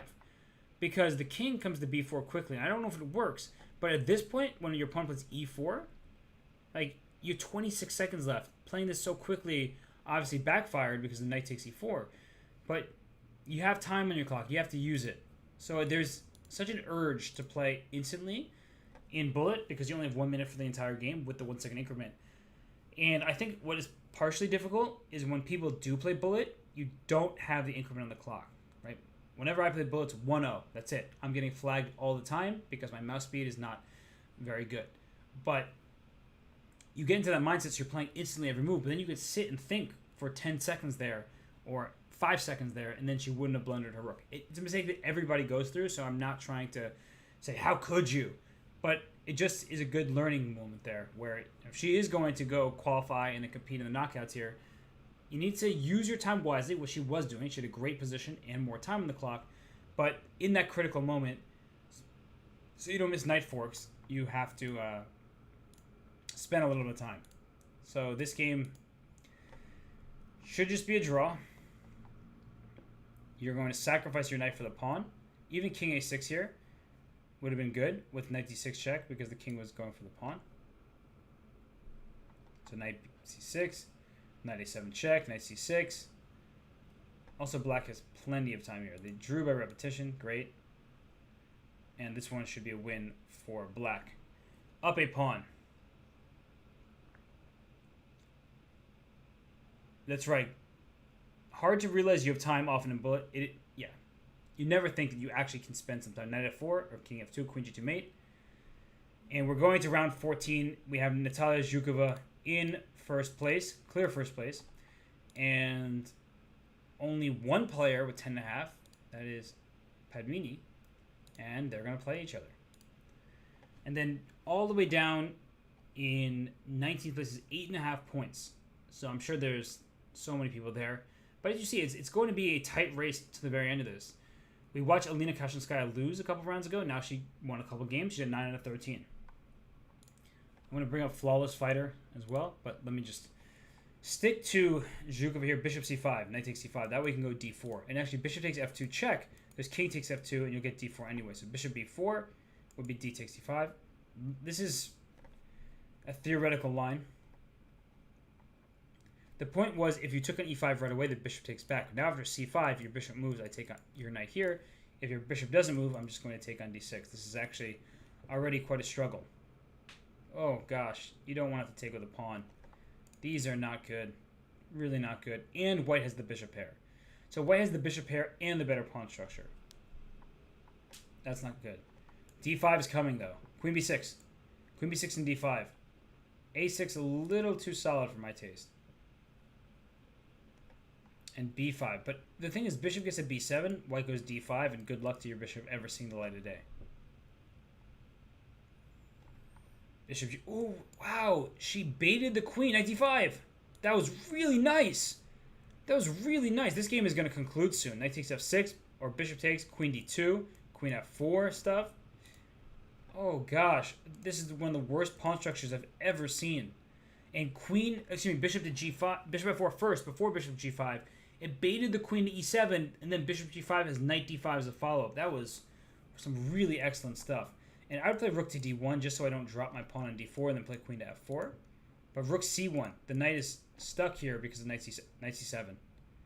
She walked into it. Take a rook. Play d5. Oh, this bishop is hard to look at. Rook c7, rook c1, queen a5. All these moves can be played pretty quickly. Not that they need to because white is up on the clock. Rook takes d7 is a free pawn. But I like maintaining the tension here. This bishop can't move. Bishop takes b5 is possible. Rook d7 played. Now rook to c7. Ouch. Knight h8 only move. But knight h8 loses this. So rook takes b7. Rook to c7. f4. Rook takes f7. Oh, good. That was a good move though. Rook c8. And queen c1 is a really good response. Queen takes c7. Trade off the queens, the knight against a rook. I'm going back to that moment because that was really excellent stuff here. So instead of playing bishop g5 right away, when h6 does actually attack the bishop, bishop f4, queen e7. Padmini did not want to lose her pawn on d6. After bishop g5, now knight d5 is a vicious threat. After h6, it doesn't stop it. I know my bishop's under attack, but my knight is attacking your queen. And maybe from a practical point of view, takes, rook takes e7. It's very bad for black, but perhaps this was the best opportunity. 2 minor pieces for a queen. In bullet, things happen, but it was a lost position regardless. So let's go to Flawless Fighter, trying to win this position up a pawn, but she can't leave the 7th rank with her rook. And her king can't go to h3 because there was checkmate here. So g3 is a good move. She's going to try to take and bring the king in this way. King f5, smart. And how do you make progress here? The king is just cut off. Oh, I don't like that move. That move I really didn't like. King e3. At least start to bring your king closer. Rook d5, king g6. Then f5 check. I would play rook d5 check. Okay. But rook d5, there's always king e6. Oh, rook c5. What a trick. What a trick. Oh, gosh. That was nice. She brought the king up to d4 at the right moment so she can blockade on the c-file and get a queen. Let's look at that one more time. That was really good stuff there. So king to e3 and then rook c4. She made sure her king got to d4. And rook c3 was the blunder. That's the blunder. If you go rook c1, king d4, now I take this pawn. And my rook is still stuck to this pawn on c7. So by playing rook to c3, you allow king d4, you allow rook d5, and then in comes the rook to c5. That was really nice stuff. Flawless victory. All right, rook and bishop versus the rook and 2 pawns. These pawns are just going to start rolling, it feels like. This bishop is helpless for the time being. King e5, the bishop now comes back into the game. a3, a2, king a3. Is black going to win this game? King b2, king c1. I don't like that move. But rook b2? Uh-oh. Good move, bishop b4 check. Only move. Rook a3 now. b4. Play b4. Play rook e2. Sacrifice. You can sacrifice your rook for the bishop and push the pawns. This actually looks kind of scary. Bishop takes b3. And now black is actually up in exchange, but it's a theoretical draw. It's actually quite an easy theoretical draw. So I thought that black could have played a little differently to keep more pieces on the board and challenge white, but this is going to be a draw here. Bishop d5, king moves, king to d4, rook h6, rook g6, or it's a waiting move, king to e5, no check, go over there, bishop f7, king e8. Oh, no, no, no, rook a8. You stay on the light squares. Oh my gosh, another commentator's curse. I'm the worst today. I'm so sorry. I'm so sorry. You stay on the light squares, and the reason you stay on the light squares is that the king can never get opposition against your king, so you can't deliver a checkmate. If you go king f6, I move my bishop somewhere along the diagonal, and that way your king is never getting the e6. The only way to checkmate with a rook, as you've learned, is that you need a check on the last rank and king in opposition, taking away the remaining 3 squares. So by playing king to f8 here, you're actually walking right into checkmate, because now my king takes away your 3 squares. I only need to deliver 1 check. Bishop d5 doesn't help. Rook to d7. And I'm going to checkmate you on d8. So same thing would happen where your bishop goes here, and I just make a waiting move. Your king goes, and then I take your bishop. Oh, I'm the worst. I'm the worst. But 14 rounds are in the books. So we have one clear leader, that is Zhukova. We have Polina Shuvalova moving into 2nd place. And then many people in contention for the top 8 places in qualification into the knockout bracket. It's 14 rounds in the books. I'm going to take a quick break. The play will resume in just about 4 minutes from now. So stay tuned. Much more bullet ahead.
And we are back with round 15, just getting underway. We see Harika Juranovalle playing d3, which I can only assume is a mouse slip, and mouse slips like that really only happen in bullet chess. Because I don't think she meant to go for this kind of King's Indian attack. It's ending up transitioning into a normal opening, but d3 on the first move, not something I've seen from Harika ever. So this setup is okay for white now. e5, there we go, knight f1, bishop f4, pawn h4. All these moves are actually quite easy to play. I think the King's Indian attack is easier for white to play than for black to defend. Because black wants to play on the queen side, a5, b5, a4, b4, kind of c4. You play for an initiative, otherwise you're getting sort of rolled over as the position is locked up. Ooh, that's a committal move, but maybe it's a good one. I feel like f6 is often a move that is scary to play, but she's getting away with it here. Knight g5, you can't play e5 because of this pawn. e5? There's bishop g5, I guess. Knight g4 now. Oh, that looks good. Rook b1, bishop c3, though. Alright, so actually she's fighting well here. Really well. f6 was well timed. I always thought that these positions should just be very natural for white to play and black has to be extra careful. But it feels like Zhukova, she understood the ins and outs better than I did, and she just played f6, broke open the position. She still has some things to figure out. Namely, this pawn e6 is going to be a target. Knight to e5. So what Harika is doing here is saying your bishop is really bad, and I have pressure on your e6 pawn. So rook e1, f4 coming next. Play f4 here for sure. This pawn is permanently weak. And actually f5 is a threat. I have 3 attackers down on your rook on e7. If you play bishop c8, I have bishop takes d5, so f5. She plays h5, but I like f5. Still f5. I wonder if the move is just not coming to her mind, because you tend not to want to try trade pawns. Bishop h3, bishop c8, and then play bishop g2 back. Hope she doesn't see bishop takes d5. I would really play my bishop back to this diagonal. So she's trying to take it. So you have to play bishop b7. She does it. Actually, there you could have played rook to d8. So with the bishop on c8, you can free up your rook. So I would maybe put my bishop back here at some point if you're able to now, and then put my rook, try to get my rook back to d8. But if the bishop's on f3, you can't get away with that. So king f8, protecting this piece. That makes f5 even more enticing because now the queen is in the same line as the king. Okay, look at... She's trying to infiltrate here. Queen c6 is possible. a4, a5. Play with a pawn down. This I don't like. Oh, actually I like queen takes e7 there. Queen takes e7 looked good, but this keeps an extra pawn. I thought queen e7 would have traded more pieces off. Good move. Bishop g2 to d5. This bishop is stuck, and it's been stuck here for like the whole game. King g1. Play king g1. Don't give up this pawn with check. Bishop f3 feels... Alright, queen takes a7. Ah, there's a pawn. Take it. Uh-oh. Uh-oh, counter. So queen e2 or queen e8. Queen e8 now? King, maybe they'll make a draw because this king isn't very safe. But you can play queen e8, but then you're hanging a7. So that's the downside of playing queen to e8. They make a draw. That was a very back and forth battle. It felt like black should have had it there. So it wasn't really so much back and forth. It was just teetering between a draw and a win for black. Ooh, extra pawn here. We're getting endgame time. Need Dvoretsky's endgame manual. This pawn on d6, you want to push it. You want to get your queen to f6. The queen on f6 is perfectly placed because if the queen were on f6, it protects h4, f2, and the promotion score at the same time. So queen e5 check now. Can you go queen e8, d7? The thing is, there's a lot of checks. You have queen g1. The king goes out to f4. There's good. That's perfect. King f4 now. Now this should be good. There will be many checks here, and don't step into e5. If you go king e5, you lose. If the king goes here, there's queen to b2 check, picking up the queen. So don't go king e5. Queen d4, good move. King d5. I don't care about this pawn. Take that pawn. King c5 or king c6. Good decision by Shuvalova to give the checks. The queen can't help out yet. Queen d7, good. Queen a7. Queen, back to c8, okay. Wow, she's really found a crazy defense here. The king will have to go back to d2. But if king c3, there's taking her with check. So Oh, now queen c5? Queen d5? I don't know about d7. Queen g4, there's queen d4. Maybe that's just a good move. Queen f4, queen d4. King d3. Queen. If you go queen d8, you're all passive. Now you just need to figure out how to win this game. The queen can't move. Queen is stuck here. You need to be... I don't like that move. Go back to d6. Queen's going to e8. She made it work. No checks on this king. Not a single check. d8 equals queen. She did it. She did it. And now it's winning. For sure. With 2 queens here. No time. Wow, that was a crazy endgame. It felt like it should be good for white the whole time, but it was getting really close to a draw. So JoJo1608 wins that one by checkmate just as we tune in for it. Oh, next round underway. Okay. So we have c4 in the first move. Zhukova taking on Bela Kotinashvili. And Zhukova is in first, and Kotinashvili is in second, just a full point behind. And look at how many people have 10 out of 15. I see that Stefanova is there with 10 out of 15. Gunina is there with 10 out of 15. Chivakashvili. So many strong players. So they're trailing, but 6 rounds to go. We saw this... Didn't we see this in... Was it in Zhukova's game that we saw this earlier? This exact position. The bishop came to g5, and then black had gone h6. But here, knight g4 first, so there was no bishop g5. And this kind of position is very sturdy for black, but the bishop on g7 is bad. The knight on d4 is great. The bishop on g7 is bad. So it's a fight for the center here where there's a bad bishop on g7. So you don't have to take here yet, or maybe ever. But I would consider playing for b4 ideas. First she takes queen g4. If king h7, you may take here, play rook f3, rook h3, watch out. The king can be in harm's way. And I'm still looking for b4. Because when I take on d4, I want black to take with the e pawn, I think. So rook swings, b5, good. You need some counterplay. You can't just sit and watch white come and attack you here. h4, h5 doesn't really amount to much. So you don't have to be worried about that. But bishop takes, queen e6 check. Isn't this f6 pawn in trouble? So I think the f6 pawn... Well, now you can just capture it. Uh-oh. Uh-oh, rook takes f6. Take again with the rook. Keep this problem alive. Rook takes f6. Oh, I like keeping the queens on the board. It felt like the black king was very unsafe there. But I acknowledge that there was perhaps a struggle down the d file she didn't want to worry about. So king to g7. Rook to b6. Good move. Now you're threatening this b5 pawn. Take here and take a bunch of times in b5. That's a big decision. You have to take with the e pawn now, but that's okay. This pawn's hard to get to. Very hard pawn to get to. So this bishop is going to try to reroute itself. Bishop h4 or bishop g3. That's probably just as good. Rook b5 is possible, but then I'm looking at rook to d7. Rook d7 now. You need to get some activity. You can't just sit and watch your position fall apart. Rook d7. There it is. Here comes the rook to d2. And here it's the queen side's under attack. Rook takes b2. Rook takes e5. Or rook takes e6. Rook c6. And then bishop e5. She plays rook takes e5, which is what I suggested first. But rook takes c6, one apiece there.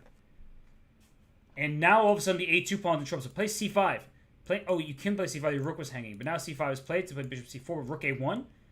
Bishop c4. She walked into it. Oh no. She walked into it and now her rook is lost. Now it's just going to be a struggle here for black.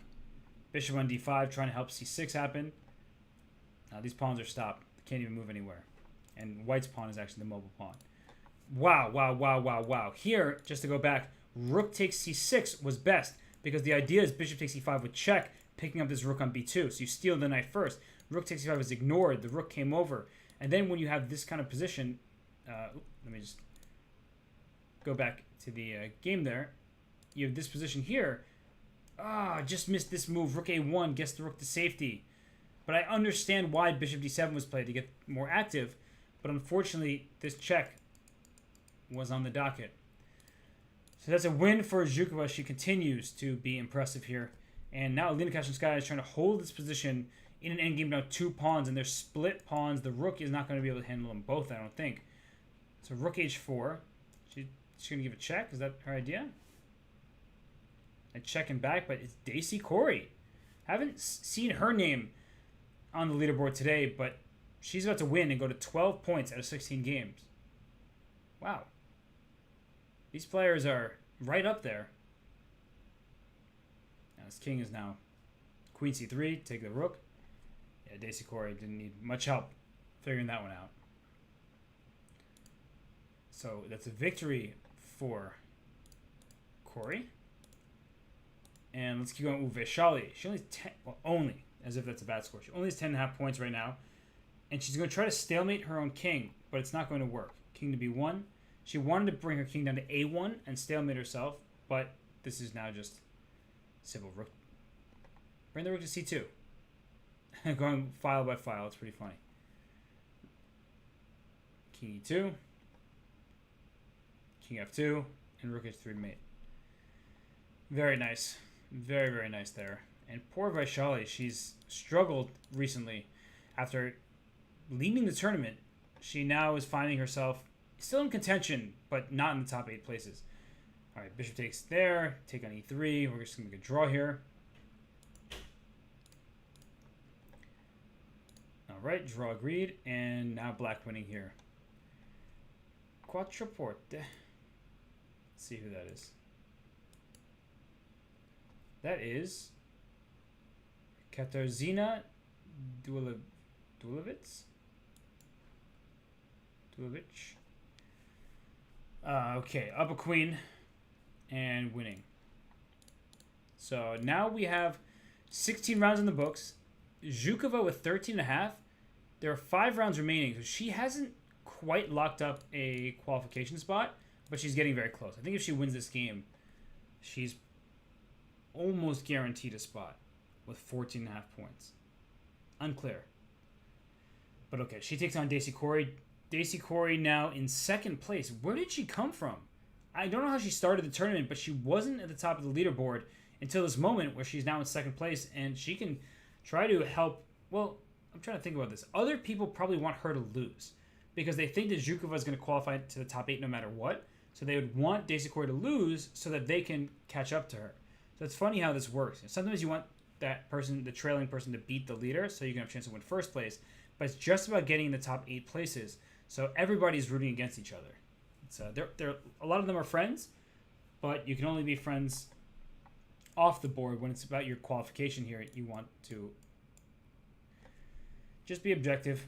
Do what's best for you. So knight takes c4, rook takes c4, b5. That was possible. This knight is good here. I don't really like the knight being on a4 though. b5, good. Takes. Take here. The d5 square is now black's under black's control. So knight c5. Bring the knight in. You don't want to be passive here. So bring the knight to c5. Attacks the bishop on b7. And this bishop not doing all that much. This bishop is stronger though on b1. And this d5 square though. That's a really good square for black's pieces. Queen d5. Don't take this and open up the bishop. That would be a big mistake. It looks like you win a pawn, but you're opening this bishop into an attack. The bishop on b2 is a bad piece because this pawn on d4 is here. So do not go take on c5 unless you have to, or it gives you a clear benefit. There's a potential mating attack down on g2, so taking on a2. Give me that pawn, she says. Knight to b3, then there's some kind of bishop move, so that's a little dangerous. Okay, so now that's a good move though. d5 is coming. d5 is coming. Watch out for this. Wait, no, take this. There's no queen b8 because rook comes back to d8, but queen e5. Oh man, there came d5. I think that's all she needed here. f6. There's queen takes e6. So play queen takes a1, but then rook takes a1, and this bishop is under attack. The bishop, we're not. Wait, do that. Queen a1 and bishop takes d5. That's actually a really good try. Now this is not going to help you. This is not going to help you. Queen takes e6, queen takes d7. This is going to be winning for Daisy Corey. Oh, the queens got traded. So maybe not so easy. Maybe she found a stubborn defense. I think the queen sack would have given her the best chance, but she still has hope here because with the queens off in this endgame, the king is stuck on f8. If the king goes to f7, you have bishop to b4. The bishop will be pinned. So the king has to stay over here, and now white will move up. King to e3. Don't move your bishop and allow bishop c5 check. That would be the one blunder possible here. So the king moved back. Rook c7, bishop c5. And now she's trying to move in. King to d4. Oh, rook g7 here. King f4, g4. Now there's an outside pass pawn. Push it. That's it. h6, h7. So that was a really tough game, and Zhukova had a great position. She went wrong at a critical moment, but I want to go back because I really believe that in this position, queen takes a1, either queen or rook takes a1, bishop takes d5, gives black great chances to hold. As long as this rook doesn't give a checkmate, and if we trade off the rook, say rook b1, rook d8, and something like this happens, I mean, black is so solid. You put a bishop on f6, and then maybe this pawn can actually start pushing down the board. So white would not want to trade rooks, but I think the queen sack for the bishop was optimal. And we have flawless fighters Shuvalova taking on Gunina. Gunina is about to promote, and she wins the game. She moves on to 12 points. Irina Bulmaga with the black pieces here. Wait, the knight stops the pawn, so f2, 93. And Tokira Yunova with white. We've seen her in the knockout 2 days ago, and here she's going to hold on. Bring knight to d2. She's repeating, makes a draw. Fair result, at least from when we tuned in. Karina Chess at 9.5 points. So it's been a struggle for her since a strong start. And this rook is coming to b2. And this king is coming to b1. And that pawn is promoting.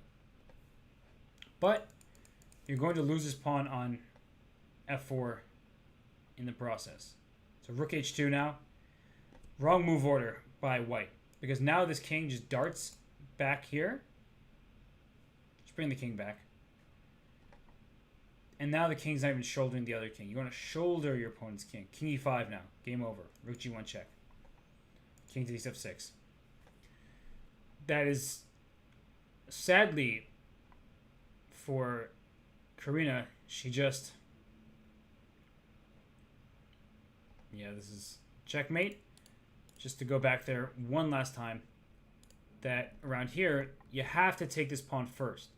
Because then rook h2, you have king g5, and this rook is going to have to sacrifice the pawn. So you had to be vigilant for that. We're into the next round. We have Zhukova taking on Alina Kashinskaya. I know there's a lot of Alina fans because she played very well at the IM9 GM Speeches Championship. And we're on 18. So I'll keep this game open. I'm just trying to look at the standings, see what's going on here. So 8th place has 12 out of 17. So Alina is just inside the bracket. She really doesn't want to lose this game. We have a sharp position stemming from Benoni, where you have this weak pawn on d6, but black is ahead in development, is castled already, and is putting some pressure down the middle of the board. Watch out. Bishop takes h6. Oh, there's knight to e4. That's a nice tactic. If this bishop ever takes an e6, you have knight e4 when the king wasn't castled, because queen h4 would have been check. But now bishop h6 is still a move. It's been hanging there for a while. I think you got to take it. She takes on b5 instead. Now the rook's coming to b8. Watch out for the pawn on b2. Uh-oh. This knight needs to move out the way. And then this pawn on b2 is in trouble. But white will play b3 next. So I'm trying to get like some kind of knight takes e4, pawn takes e4, rook takes b2 tactic. And the point is the bishop actually kind of defends the rook through all the pieces. b3 is strong, the knight protects. I think that Zhukova is very happy with how this game has gone thus far. An extra pawn for white, no risk on the king side. The bishop pair. Black isn't in complete trouble just yet, but it is a good position for white, that's for sure. So let's go to the next game. We'll maybe be back here. We have Daisy Corey now with 13 points taking on Harika Jarnavalli. It looks like a position where white is going to go knight to d5, but then black would consider taking on b2 and taking on d5, and having this knight on g4 be a very good piece. So I like knight to e2. Instead of allowing this bishop an easy trade, you get f5 in. It's getting dangerous. You trade bishops. put a knight on f4, all of a sudden white is the one who's trying to attack. What about rook takes a2 here? That bishop is pinned. So fe6, take on g7 for sure. Knight f4. Or e takes f5 and this rook is hanging. Didn't even notice that at first.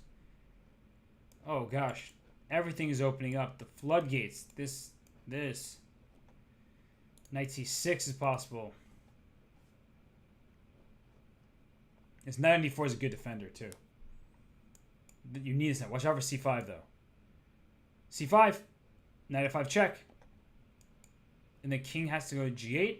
And there's played. So what now? Queen e7 comes to mind. This was better. Queen e6. Knight takes d6 was possible. But we see a trade. This knight is really strong here. That's a great knight. Can't kick it out. It's protected by a pawn. I actually think that black is going to be better in this game. There's going to be some knight g4 opportunities. Queen b7 check is one check. King h6. And once the king's on h6, it's perfectly safe. So white is all sorts of tied down. And they make a draw. Okay, fair. We have this position now. Alina with the black pieces. She's down a pawn, but her king is coming up to f5, and this pawn on f4 is in some trouble. I think that this game should end in a draw, and they're offering exchanges. Rook d4. Alina wants more. Bishop takes f4. I like the decision. Okay, well now she's trading, so she doesn't want more. She just wants to draw. King d4. King d4. But you got nothing here. Maybe you can go like g4. One last attempt. Yeah, it's a draw. This is too solid. Opposite colored bishops. Can't kick anything out over here. Just shuffling kings. We have Zagnidze taking on a compatriot, Nino Kameriki. And rook f8, rook takes d2. How many extra pawns does white have? Too many. Or in this case, for many. g7, going to promote. Rook check, kick the king away, king h8. And then next move is getting queen. So Zagnidze moving on up in the rankings. Here we have Lile Koridze. Just go knight h2, pre-move knight h2, knight f1. Or knight d2, knight e4. Whatever it is. You can just pre-move that, take on g3. You're winning this position. You have plenty of time left. 10 seconds with the increment. Too much time. And that will move Lile Koridze to 12 out of 18 in striking distance of the top 8 places. And it looks like actually, in addition to being down knight and a pawn, white's internet is giving out. So finally, king g1 played. And lost some time. So, just a couple games left. Oh. Trying to go for a cheeky stalemate. But not happening. That's mate. And black wins this one. And what's... so many extra pawns and queens now. So we're going to move to round 19. And then after round 19, there will be a break. There will be a break. Thank you for the comments. I appreciate that. So we have Gunina taking on Zhukova. So Gunina has found her way back towards the top of the leaderboard with 13 out of 18. And with the white pieces here, she probably doesn't want to take too much of a risk, because losing this game will be very bad for her, as the players will catch up to her. But she also would like to get a win over Zhukova and then fight for those top couple places. That way she can, ensure herself that she will be able to qualify. You don't want to play too passively, too solidly. You need to just play your best. Just queen f4 here. This is theory. This is Kramnik versus Wesley So from the 2016 candidates. It's got Dominguez, Maxime Vachier-Lagrave written all over it. This position now is like this mainline theory where there are two money pieces, a couple pawns have been traded. Black has control of the c-file, has the advantage in the long-term endgame, but white has opportunities to push pawns in the center. So bishop b5. You can take on d7 and play knight e5, but it seems like Gunina is trying to allow e d5 and then e5 thematic. You can also just take back on d5, but these kind of e5, e6 maneuvers are very common here. But e5, black will play knight f8. So she takes first. She hung a knight. She hung a knight in the center. Oh no. I mean, that pawn on d4 was there protecting the e5 square. But as soon as she went d5, the e5 square was left unprotected. And she still has some chances just because if she can take b6... Oh, she's not taking b6 now. But I was going to say, if she could trade off the queenside pawns and win the central pawn, some of these endgames, even if a bishop, will not be easy to win. But with the presence of a pawn a2, this not, and especially still keeping this d pawn, should be very easy. So I think that Zhukova has this one locked up. I'm going to move on to the next game between Daisy Corey and Pomegranate, who is Bela Kotinashvili. I was like trying to remember. There's so many Georgian players towards the top, and in my head I'm mixing them all together. I know Liliani is Nana Zagnidze. E5, the d5 square is now available to this knight, and knight e3 didn't like that. You ruin your pawn structure, but you still will be able to play knight to d5 in the near future. And if you get the knight to d5 and force the capture, you undouble your pawns with e takes d5. But knight d5, bishop takes, pawn takes. Okay, we're going to see this, and I think e4. Cut the bishop off in the defense of this pawn. Good move, e4. Queen b5 is a good try. But now this e3 pawn is black's for the taking. Queen on e5 is nice. It puts pressure over here. d5 is lost. Here comes f5. f5, don't play f5 because rook d1. And now you're going to be only up one pawn. Oh, no pawns. Wow, somehow Bela Kotinashvili, she made her way out of this b3. Okay, puts pawn to a6. You can't lose this position. With bishops of opposite color, you can't kick this king off the light squares. So h3, g4, or king f5 right now. Doesn't really matter. Bishop c8, bishop d5. Can't make any progress. The opposite color bishops mean that you're fighting for different squares. And here you see that they're going to shuffle back and forth. Nothing's going to happen. So let me look for other games here. We have Leila Jivakashvili. Whoa, this one is crazy complex. Zagnidze with the black pieces. She has two minor pieces and two pawns. And look at this. That's great configuration. That's important to protect that pawn there. I think that black is better here, but there's some opportunity. If these pawns start collapsing, watch out. And she takes here. Probably a good practical decision, especially with 3 seconds left for black. Put this rook on d5. Knight b5, rook to d5. Make sure you never lose this h5 pawn. She takes here first, and then she can play for rook to d5. Queen e7, queen e5. Oh, queen e5 was better, winning the h pawn. Good move, king a6. She recognized it. Now rook d5. Now black should never be able to lose this game. You can just shuffle around forever, and you won't be in any trouble. She plays c5, king c7, king c6 coming, knight to d6. The knight is an excellent blockading piece. This rook on d5 is stellar. This pawn is pushing. This pawn can push after it. This is well done here. Oh, queen a7. Or queen a5 even better. Knight to, look at this. The knight is an excellent blockader. I'll talk about this a little bit more. Black won on time. But the knight is a great blockader because even if this pawn were not here, the knight covers all possible checks when it's in between a queen and a king.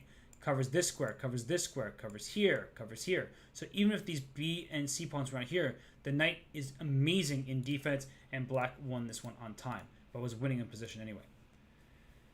What's going on here? We have an endgame. The king can't get to g5. You would like to play king f5, king g5, but the bishop cuts the king's access. The bishop is moved, but it doesn't really matter. This is an h-pawn promoting square, and it's a dark square bishop. So even if you're able to win the h-pawn, it's still going to be a draw. In fact, bishop takes f4 is a draw regardless. Wrong promotion square, wrong bishop. So the pawn is going to be captured on h5, and it's kind of like good for you. I would just play king in this box forever. Bishop takes f4 and king h4. Draw. There it is. You don't even need the king to go to h4. You can win back to h1, but it's a draw. Okay, one last game. Oh. This is just checkmate. And Oksana, 33, has suddenly gone into the mix with 12 points out of 19. A little bit far, Oksana Golubeva. but has a chance to come back. I'm going to take a quick break. 19 rounds are in the books. The players get a couple minutes to relax. We will see the final 2 rounds just after this short break. So stay tuned, everybody. Just 2 rounds remaining before the knockout.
And we are back for the final 2 rounds. The players get a little bit of a break, and also the fair play team gets to ensure that everything is going smoothly. It is. So we are back, and we have this game between Zhukova and Zagnidze. Zagnidze is in a tie for third through 6th place, and I see some names up there that I haven't seen quite regularly. So clear that some players are going on hot streaks towards the end of this Swiss event, and the top 8 people move on for knockout. So cool to see some players here. Let's go see Crazy Girl 99. Let's try to see that game, because it feels like Tokyo Yanova, she did well in the first day. We mentioned her one time earlier today, and now she's back towards the top of the standings. Okay, her position looks quite solid with black against Harika Dronavali, but we'll see how that one continues. We'll go back to Zhukova versus Zagnidze here. E4 played, very committal move. If black is able to move this knight to, say, c6, you control the d4 square, but because these knights are on b6 and f6, d4 is out of your control. Rook to d1, pawn to d4. It allows white to open up the position. a4, a5 is the idea. Ooh, could be very big trouble for black on a5. If you trade queens, knight takes b5, knight c7 is check. Now you drop this pawn on c4. Knight to e5 played. Okay, there's still knight to c7. I think you got a castle. And if you take on c4, you lose e4. So a6, I would take on a6 and play knight takes e4. Just you have to take this pawn, I think. Actually, there are problems with that too, because there will be knight c7, knight c6. Ah. Oh wait, this knight protects the bishop. So knight d6 played. That unfortunately isn't going to get it done. It's not going to get it done. Now white is up. Currently 2 pawns, but b7 is going to fall most likely. I think b4 is a good move, though. Bishop d4. Nice. So d3, bishop f4, pinning this knight to the rook. Take this knight. Oh, that's beautiful. Take on c5. You win a piece. That is really good tactical vision by Zhukova. She is a force. Just go back here for a second. d4, bishop b4, knight c6. Rook takes b7. Thank you for your piece. And after this, your knight is going to be taken because you take my knight, I take yours while hitting both of your rooks. Dang. She's really playing excellent bullet chess today. So look at Daisy Corey versus Valentina Gunina. Gunina's down a rook. Gunina's down an entire rook. So Daisy Corey, as soon as she converts this, she will lock up a spot in the knockout. Yeah, she's up a clean rook. So let's move on from this one. I'll be shocked if anything besides a win for Daisy Corey happens there. Knight to c1. So Harika Janavai now is up an exchange and a pawn. This a pawn is also about to be lost. Rook a5. This knight can actually move. So take it. Now rook b2 if you allow me. Rook c2. White wins the game. Harika Janavai moves at 14.5 points. She's getting close to locking up a spot. I'll have to see how all the other results go. So let's go to this game here. And white is up in exchange, but black has an extra 2 pawns. And there's a great 2 pawns. Oh my gosh, there was a crazy little tactic there. But it might not have worked out, so... it would not have worked out, actually. So I was getting excited for tactics that didn't work. If your opponent plays into your hands, then it would have. So here, black is going to try to start pushing the pawns. Watch out for rook takes d4 if the knight were to move. So rook c4, this is protected here. King to d5. c4. Now this is a problem. King c5. Knight to check, also good. Knight to d4. Rook e2. Okay. Didn't want to take that, understandably. Uh-oh. Rook c7 check. King d6. And king e6 now? Play king e6. Attack the rook there. It's going to be a draw. Oh, knight e3. Knight a3. Ah, knight b4 is not right. Wait, d2? Oh my gosh. No, d2 you lose the rook. Oh my gosh, white won this game. Just like around here, it just got so tricky and she couldn't figure out a way. But she was much better with her knight and 2 pawns here. Wow, what a fight. Way to be resourceful. No way! I am the ultimate jinx today. How? How? Wasn't... Where did the rook go? Rook took the bishop. That's where the rook went, trying to promote the pawn. Oh my gosh, she just forgot her bishop was hanging. She thought her pawn would push free. She had 22 seconds. She had so much time here. It's a shame. And then she lost that, and then we get to a position where... Wait, but white's still up 2 pawns.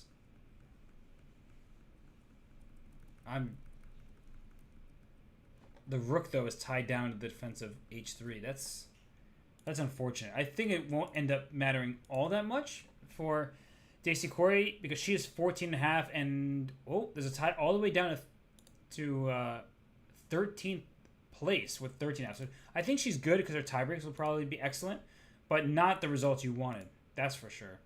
And Gunina can breathe a sigh of relief, but she cannot afford to lose this game. That's for sure. All these players are top. So these 2 players, Bodnaruk and Zhukova, doing pretty well. If I'm white, I'm just trying to make a draw to get to 14.5. You can't lose this game. So let's go to Gunina versus Harika Janavali because Gunina needs to win this game. I'm going to try to look at as many games as possible. It's hard. It's a bullet game. A lot of people on 13.5. That's right. So I think Gunina has a good start to this game. Black is overextended on the king side. This pawn g5 means that there will be some vulnerabilities here, especially if I play f4 or h4, trying to crack open the position. And b3 is always going to be good. You take away this pawn off the diagonal. Now knight d5. If the pawn were on b2, there would be a rook takes b2 at the end. But here, everything's closed. This side of the board is opened up. I think black should win bishop to b5. Less space, so trading pieces. would have worked out. I think bishop b5 still is a good move. So you can take, try to go rook b4, play pawn c4 in the future. And, all right, queen on f6. This is good, going for the c3 square. And you can go to f4. So, all right, let's keep on going. Let's go to Dacey versus Nuryu Salimova. We have a position that is quite complex. There's a bunch of underlying tension here. Knight takes e4 will not work. This bishop on e7 is under attack. So queen to b6. Is e5 just a winning move now? e5 because the knight is pinned, and if you go knight to d5, I take you here, and then your bishop falls on e7. So that looks like a problem for black. And I think she's totally overlooked it. Dacey Corey, she will move on, and she already was in good position anyway. We have Alina Kashinskaya with the black pieces taking on Tokyo Yanova, and f4 played, getting adventurous here. That could backfire because the king on g2 on a light square, you're in a fianchetto diagonal with no fianchetto bishop. Rook takes f5 here. She plays queen takes f5, anticipating a queen trade on e5. You have to trade. The pawn g3 is under attack. Now c3 is under attack. This is a very committal move. I would take on f1. Maybe just rook d6 first, actually. You don't mind a trade of rooks. Rook d6, bring this rook over to a6. Oh, gosh, she blundered a pawn. She took with the king. Taking with the king was not correct. You can tell that very clearly here. And bring the rook up. I think the rook needs to help in this position because otherwise you're just up a pawn without any sort of plan. She's going for the outside pass pawn, but knight h4 protects the pawn. So it looks like Zhukova beat Bodnaruk on the top board. So for Vesper 2018, she was at 14 out of 21. That probably doesn't get it done. Wait, there's a pin along the d5. Bishop f6, thank you. And that wins the game because rook takes d4 now. She has bishop takes d4 just so her pawn a7 is protected. It looks like Alina Kashinskaya is going to win this game and secure her place in the knockout with a victory. So just, she's doing well on the clock.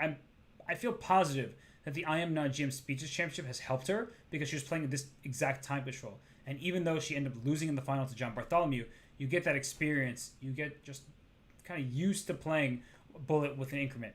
Who else is towards the top here? Players are jockeying for position. We have Pomegranate against her compatriot. So what is going on here? One pawn fell. This pawn on d5 now can be taken as well. This h-pawn, you want to get a runner here.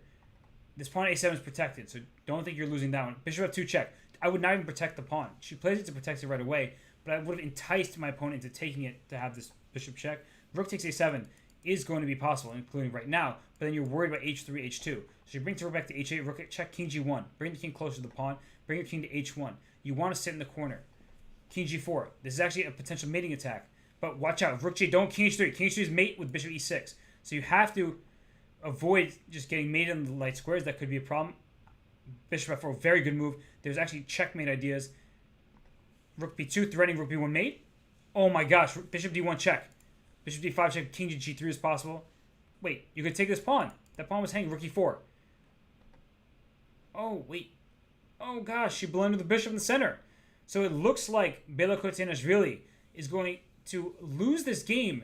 And Ninulia with the black pieces. She takes another rook. Oh my gosh, checkmate on b1, next move. Everything just that could go right for black did. And now let's go back to Alina Kashinskaya because there's some danger of stalemates here. That's the one thing I'd be very careful about. In fact, there are many positions where there are stalemate ideas. Nothing yet. Nothing yet. She lost the pawn. She lost the pawn. She's going to have to win rook. She actually has a great position, though. Rook takes f4. Rook takes f4. Oh my gosh, Alina blundered. And now it's a draw.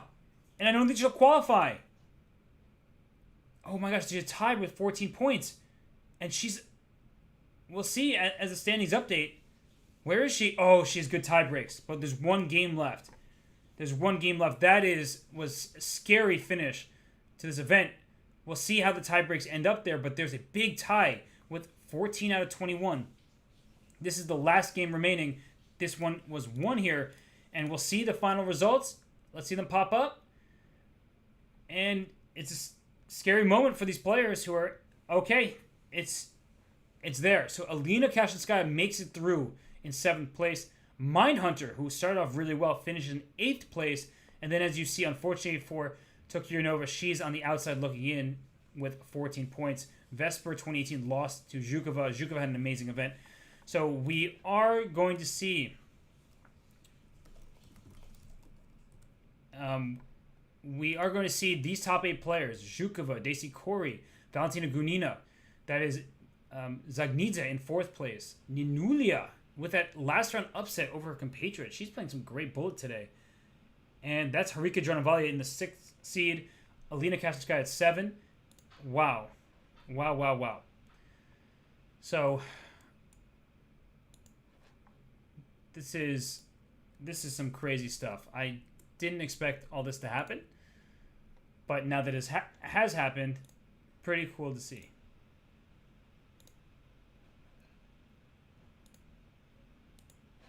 Okay, so let me just pull everything up here, make sure that I have that this is a Zoom call to ensure fair play.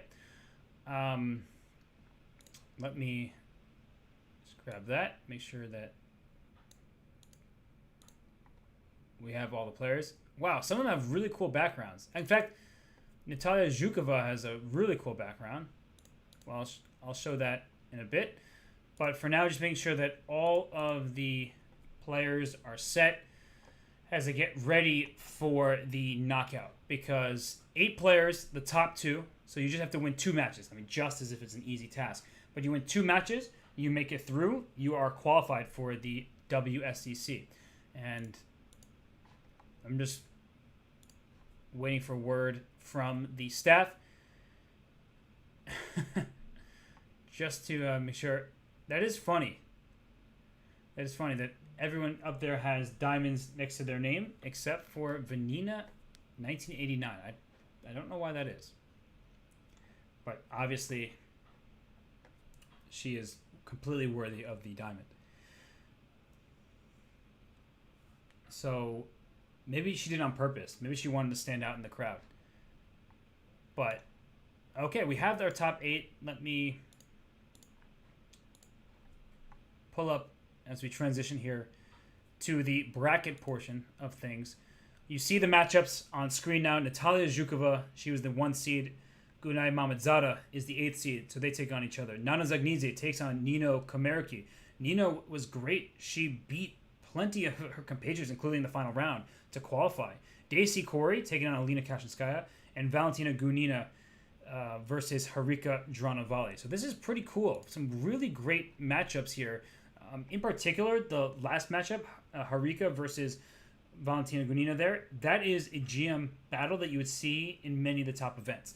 So we'll see how they play in bullet chess. It's a very different feel, of course, than classical or anything of the sort.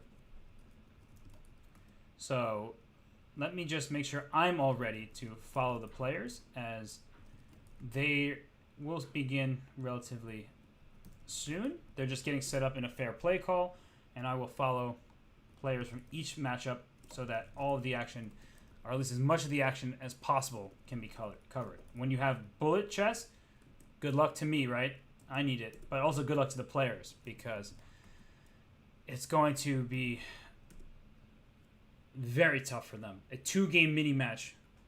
You need to score 1.5 out of 2. Otherwise, we get into a tiebreaker. So let's it's going to be fun. I'm ready for it. The players are getting ready for it. So let's this is fun. It's really fun for me to be able to cover this bullet event. It's a great competition. The qualifiers have been so much fun. Tomorrow will be 2 rounds later, the start. It'll be at 9 a.m. Pacific time. That's noon Eastern time. I'm not sure where everybody else is, but you can do the math from there. And it'll be 5-minute plus 1 second increment again. So that will be 9 rounds of 5-minute. And they're just setting up the players. So that is just being taken care of. Wow, wow, wow, wow, wow. So the players, I have their cameras. Some of the players we've seen every day. Like Gunina keeps qualifying for the knockout. I'm sure at this point she just wants to qualify already. It's getting probably a little frustrating to be on the cusp of qualification, make it to the knockouts, and then to not make it through. But the players are almost set. I am seeing there. And we will have just a bullet brawl, a marathon of bullet games ahead. The games will start in about a minute. They're all aware of what's at stake here, and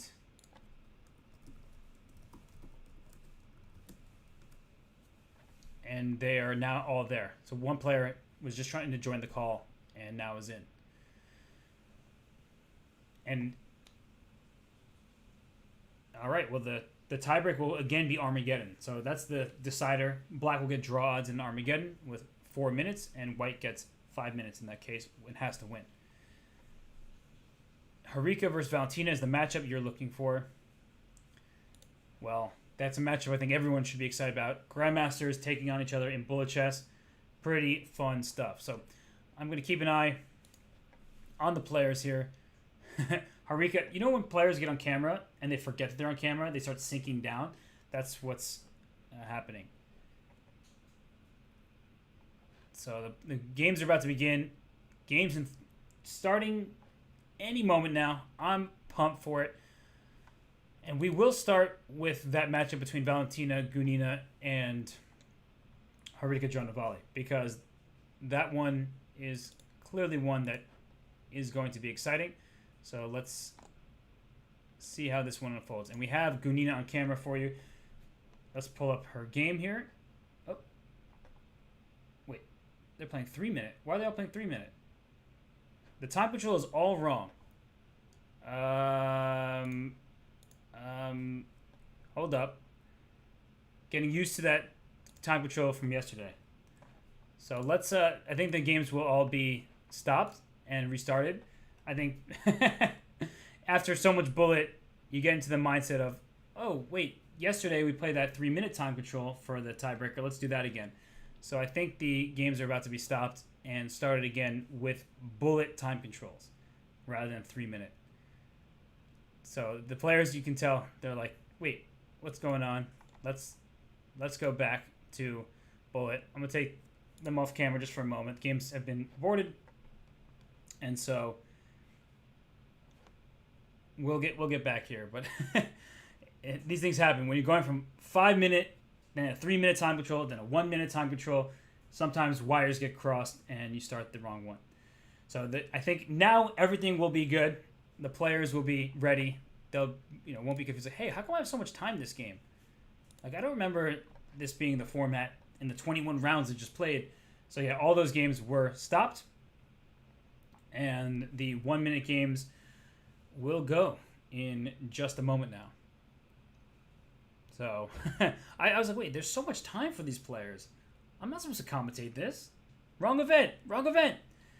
But no, I got to give a shout out to the staff working behind the scenes, because day after day, working extremely hard, trying to make sure that all the players are in the Zoom call, that they're sharing their screens, that everything is set, taking a look around the room to make sure that nobody's there and potentially giving help. Just the protocol is in place to ensure that there's just not even a modicum of suspicion. And so everyone knows what's at stake here. Everyone is abiding by the regulations. And we do have liftoff in all 4 games. So let's bring Valentina back on screen here. We have her in the white side of this position against Harika, who's playing a solid approach. We've seen this h6. G5. Okay, I was saying this was solid. This is now getting aggressive. Watch out for a timely G4 to undermine the defense of the pawn on D4. So here, oh, G4? She walked right into it. There it is, G4. She lost a pawn here. It's not the end of the world, because look at Black's pieces. I mean, what is this here on the last rank? All the pieces are stuck here. That doesn't look very good, but I think you have to take on D4. You just committed to pawn G4. I see that knight F5 is coming. I would play knight F5 immediately. If you take on F5, I take back. And this knight on F8 is stuck. So that's a problem. H5 play to protect. Bishop C2. This king this is not a good king. You're going to have to move your queen and get the king castle queenside, but I feel like already F3 was something to look for. Just keep breaking open the position. Knight to E4 makes sense. Knight F6 here is a move I like. Finish your development. Queen C7, castle long. And even if you castle long, white will play rook to B1, B4, B5. The potential for the attack does not end just because the king went to the queenside. So I'm actually, at the start of this, thinking that it's still very much a game here. A lot of life left. We'll go to some of the other games for now just to see what's happening there. We have Alina Kashinskaya with the black pieces. Let me flip the board for you. She is the black pieces. Her knight's on c4. Now it takes on a3. And after rook e3, bc5, you have pawns that are connected, and you have an isolated pawn here. But knight takes d5. Wait, that's a pawn. You can take that pawn right now. It looks like Daisy Corey here has an opportunity to steal this pawn right now. And her background is always really cool. So let's try to get her on stream now. Daisy Corey with the chess pieces, the virtual background. This rook on d5, very strong. The queen, the rook, the pawn here. The one thing that's not in the game really is rook on a3. So I'm black. I'm playing rook to b4. Rook b4 hits c4, hits a4, puts pressure on h4. But bring this rook here. The c5 pawn is now defended. Okay, she brings the rook to b8. Watch out for some kind of rook c1, rook b1, trying to get an attack. That's not really going to happen. So rook to d8, rook to d7. Here, rook to d6. Bring this rook to d6. How are you going to protect f7 without trading queens? Queen f5. You have to. Only move. Queen e8. Oh my gosh, I guess you didn't have to. Queen f6 check. Where's the mate?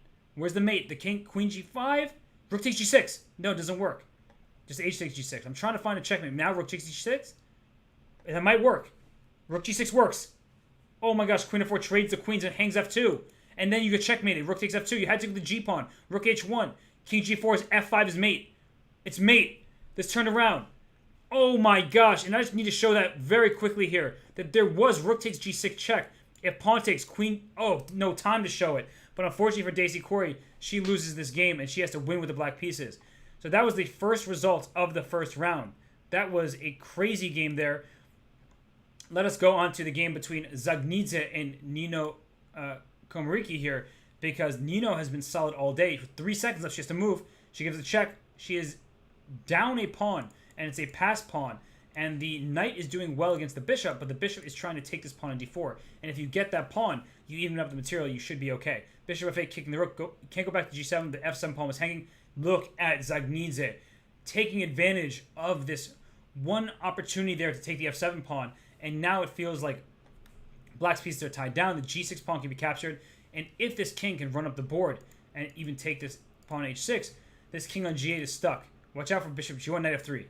Oh, king g4 was played instead. But knight f3 actually protected. Knight f7 goes after the h6 pawn. So, ooh, knight back. You could have taken on h6. Rook d7. Or bring the king to e4 feels smart. How about g4, g5? Bring that pawn up the board. Rook e3 check. Take on g3. Then push the b pawn. You have to. You can't just sit and do nothing here. Rook c3 is almost mate the king's b5. And now d3. Rook d7. Great move. This pawn is lost. Wow, Zagnidze has really just been able to hold this together. Just barely. And rook c1 check is not possible because the knight is there. And she takes the h-pawn. So now white is up a pawn at b5. Push that pawn. Push that pawn. And it looks like, wow, Mamadzada wins against Zhukova in their first game. I'm trying to do as best I can. It looks like Dronavali, Harika, she won her first one against Gunina. Take on e6. Rook d6, knight e4 check. If the king goes to c3, so the king goes here. Now king c6. And then push the pawn. b5, b6, rook d6 to block the check. This is winning. So let us go to the round 2 of action between these players. Let's go to Daisy Corey. That game we just were looking at was going to be a win for Zagnidze. So let's go to this game between Daisy Corey. She needs to win with the black pieces. Queen e7. This queen is actually traded by force. That's a problem. That's a problem. And there we see a win for Alina Kashinskaya. She moves on to the semis. We'll look at... Wait, it's 1-1. And they're already playing another bullet game. So they're going to have to get to a tie break. They're going to have to get to a tie break. It's 1-1 right now. And they're playing more bullet. But I think the tie break isn't in bullet. Everything is happening so fast. So let's look... Are all of the other matches done? No, Zagnidze and Komariki need to start their second game.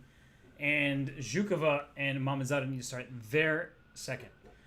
So I think that this is not the tiebreak, but they just are rematching each other. And so the games went underway.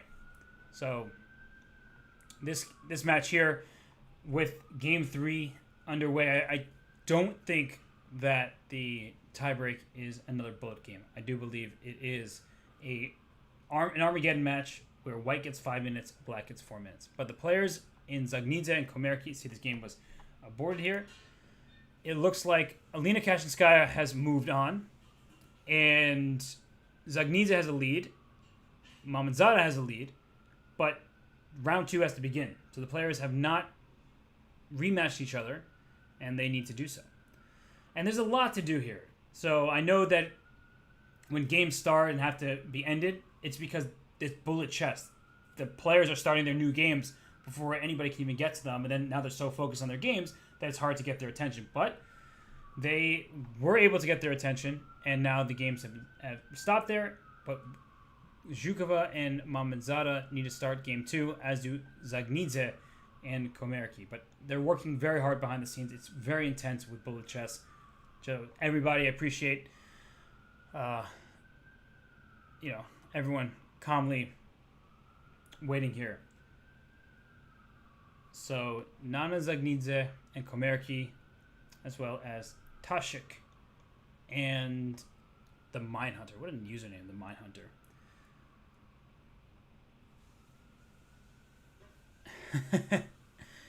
Yeah, it is a weird Armageddon, but the Armageddon is in place for all formats. So I think that's just the agreed upon. Remember, this is a FIDE event. It is a FIDE Chess.com joint venture here, so it's an official event for the Women's Speeches Championship. And so they came up with the regulations. These are what you stick to. And I guess because the eventual Women's Speeches Championship will be in all 3 time controls, 5 minute, 3 minute, and 1 minute with that 1 second increment, that the agreed upon Armageddon was just this longer time control. Because how do you do Armageddon in any other format? You could play sudden death in bullet or something like that, but that gets tricky. Decide what the white piece is, maybe has advantage, whereas Armageddon is more of a toss-up, and it feels like it gives both players chances. So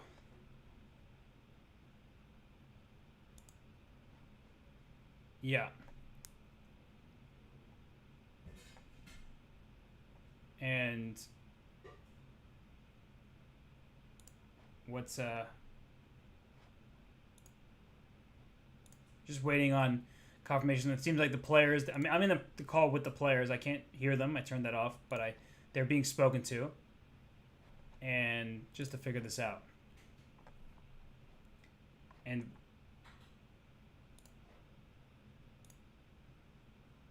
okay.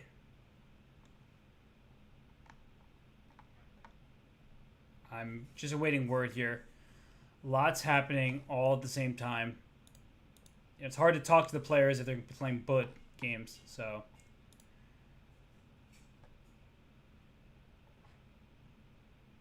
And they're all on a call. They're all being monitored. Oh, I guess they're going back to bullet? Oh, I see what happened here. So it says these players are 1-1, but it's because they played each other during the Swiss part of the event. So I think that it is the second game between them, but because they played each other, they're at 1-1. But they're not actually 1-1 in terms of this particular knockout match. Oh, I think that's what's going on. I'm trying to figure this out as well, but that seems like what's going on here. And they're going to restart the game. Well, they're not going to restart. They're actually going to go back, I believe, to this exact position with their exact times. They haven't been able to look at anything. They're on a screen share. They're on a call with staff, and so it's not like they were able to talk to anybody about the position. I guess they could think about it a little more, but yeah, that's pretty crazy. So, still waiting though on Nana and Nino and Natalia and Gunai for them to start their matches, because they just have to rematch each other. So I wonder what's happening there. And let me take a peek, because I see the players. And they're all... Well, Alina is gone from her chair, but that's because she won her match already. And Daisy Corey has dropped from the call because, well, she lost the match. She's done for the day.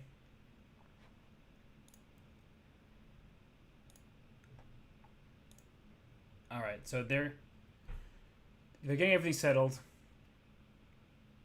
Got to give a shout out to the team behind the scenes. I know things are not always perfect, and they're not going to be perfect, but they're working very hard, and it's a couple of people.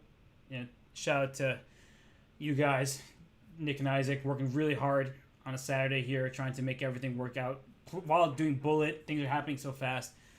Talking to a bunch of different players, making sure that everybody is coordinated. So, want to give that shout out here. It is difficult, that's for sure. I'm here. I know what I have to do. I sit. I see the moves happen. I just shout out things that seem relevant, or like a potential tactic. They're doing a lot at the same time.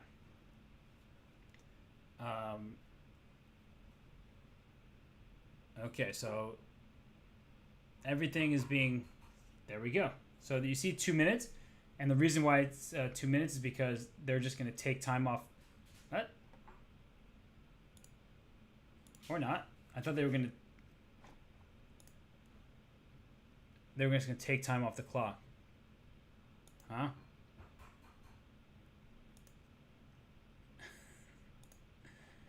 Oh. What is happening? Now I'm confused.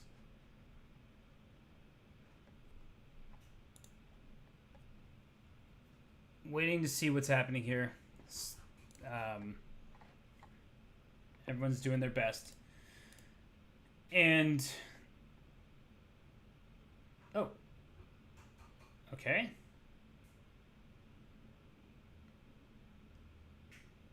Oh, there we go. Wait.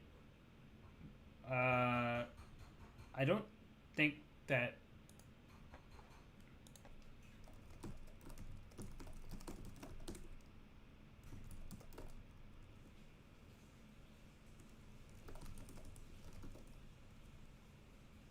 Yeah, I don't think that Harika... There it goes. Okay. She keeps... Is she there? Okay, now they're back. Whew. Whew. We have the game up. We have them going at it. 38 seconds to 37 seconds. And now they can just focus on the chess, and I can just commentate on the games. I feel a lot better now. So, okay, we have a position where let's try to... Well, Harika, she is like off screen more or less because she's so focused on the game. But let's try to bring her on camera real quick.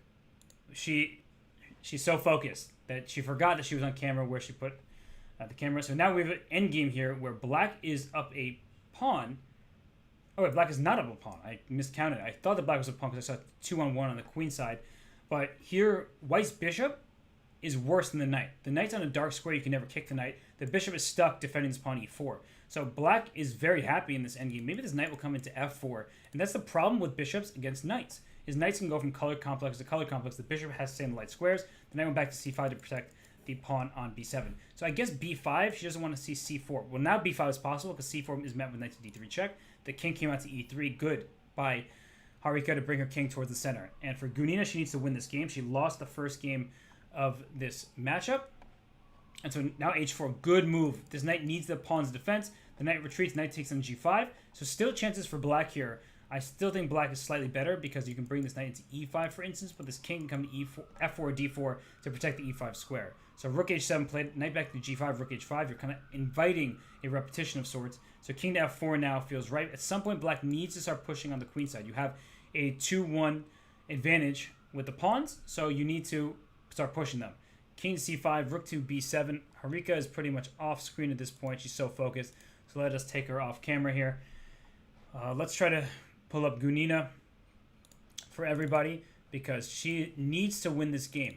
She has no choice but to go for victory here. And from the black side, c5. Here comes c4. She's making progress with the black pieces. This bishop is limited in scope. Oh, that was a potentially a good decision, but it's getting into it just now. 2-pawn down endgame. The pawns push themselves. That's all. You just need to push the pawns. e6 check was a possibility there to try to get the c5 pawn. Now it's... Oh, no. Oh, no. Take on d3. She could have taken on d3. The 2 pawns together are too strong, but I think if you took on d3, you would have been able to bring the king back, and your e-pawn would have sacrificed itself. So I think this is a moment now where it's winning for black. B2 is rook b7 check. C3 though. G6. B2. G7. Oh my gosh, white gets there first. White gets there first. Suddenly, white is getting the pawns forward first, but you can't stop them both. B2 played out of desperation, but now you can get a queen on E8. And you get a queen on C1. What is happening here? It's mate. It's mate. Oh my gosh, it's check and mate. That is heartbreaking. That is unfortunate. And we have to go to the other games because in this game, now it's even material.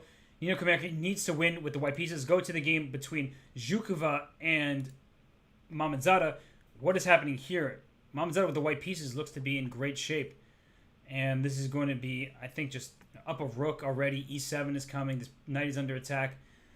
This looks like a position where, unfortunately for Zhukova, she was dominant in the Swiss portion, but the knockout, it wasn't meant to be. I think some of her great bullet play, it left her, and now she is facing a defeat in this quarterfinal matchup against Gunay Mamadzada. Unfortunately for Zhukova, I mean, what an event it was for her. And she loses this game and loses the match. So Nino Comaneci needs to win this game here with the white pieces. Watch out for knight c6 check to pick up the pawn. So the knight came back to c4. King is very active here on c5.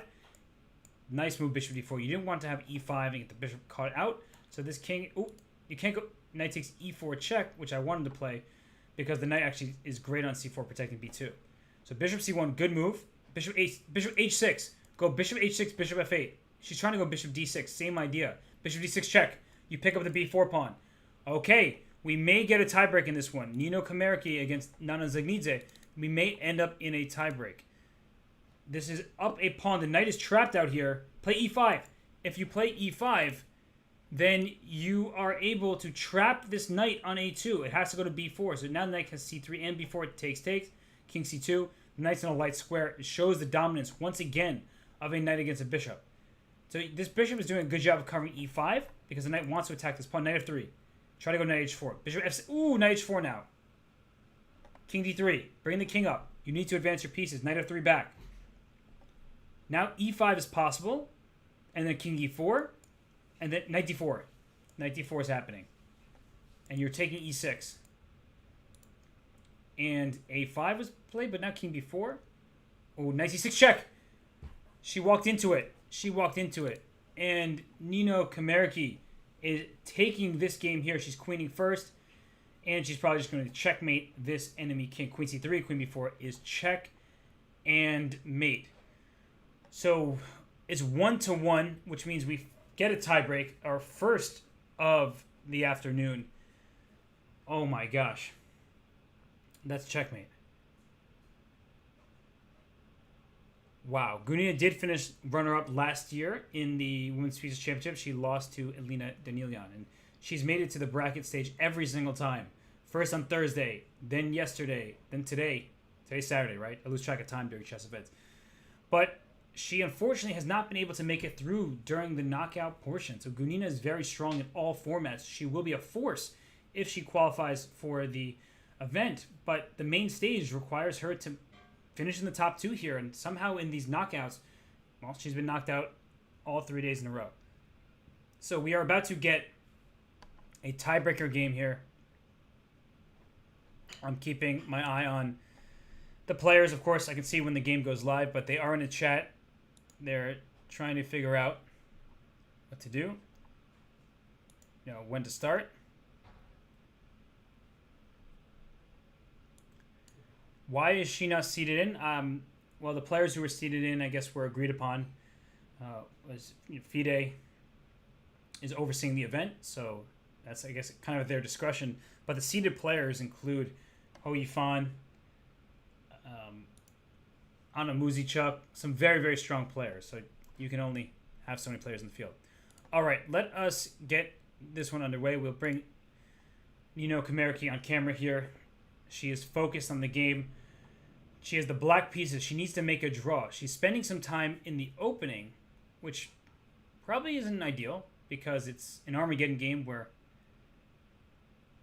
she has draw odds, but she needs to play quickly. You don't want to spend too much time because that minute disadvantage will really impact the way you play. There is no increment now. It is just 5 minutes to start, 4 minutes to start for black. Black has draw odds. So I would prefer to have the black pieces in an Armageddon game. I think a lot of these top players do. But there are certain players who have an aggressive style who say, I'm going to play very quickly and create enough challenges for you to figure out. And here, this isn't an aggressive position per se, but there it is, d takes c4. I was about to say, you have these tough moments. Do you take on c4? Do you play c5?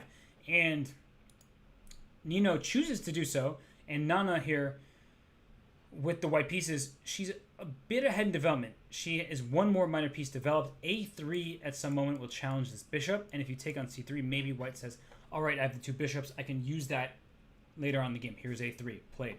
You have to take on c3. You can take on d4 first, but now a takes b4. I would take this bishop, and now after take on c3, I can even take with my bishop, or I can take with my pawn. But either way, the pawn on b4 will be protected. Now white can claim an advantage, or at least an imbalance of sorts. The bishop pair can be quite useful in a position like this. And I think I would take with the bishop. She takes with the pawn. She wants to keep the pawn structure intact. I guess bishop takes c3 would have been met by knight to e4. So she takes with the pawn. Now knight e4, you can always retreat your bishop back to e1. Right? The bishop is your advantage. You have a dark square bishop. Your opponent doesn't. Look out for an eventual b5, and maybe now b5. But I was going to say b5, move the bishop, play c4, try to open up this bishop here. She plays queen c2. Trade me. Go for it. Now I take back. My bishop has this c3 square. So I like the way Nana is playing this with the white pieces here. It's just a tough position for black. You don't actually see a concrete idea when it looks particularly great for you. You want to play rook to c8, so she plays queen e7 first, putting pressure on b4, but now queen to b2. So she gives up the pawn. She wants to play more directly over here. But I don't think I like this. A takes, c takes, knight takes b4. There will be some kind of queen b3 going after the b6 pawn, so maybe she gets away with it, but it just feels like a risky decision. She is crushing on the clock. 2 minutes ahead for her. There will be ideas of bishop g5. There will be ideas of e5. So Nino brings the knight back to d7. That way she can occupy the e5 square herself. Probably a prudent decision, but she needs to play more quickly. And if I'm Nana, now's the moment where I spend a little bit of time, figure out a way to make black's life as difficult as possible, not allow her to liquidate, to simplify, to have easier play. And let's see. Bishop b5. Okay. The rook went to c8. She doesn't want to give up control of the c file because if there was an earlier a takes, c takes, this queen would land on c7. So that's why she went rook f to c8. Good move. And what's white's next plan? I think you should move your queen over, but then knight to e5. And then this rook is open. This pawn on e4 is under attack. So she takes an a5. A big decision there. The more I look at it, the more I like it. If rook takes a5, you have c4, protecting your bishop on b5, threatening the rook on a5. So if you take with this pawn, then I play c4. I have an asymmetric pawn structure, so I can try to push the pawn, but this gives the knight the c5 square. So knight a5, it looks good. Trying to get to c4.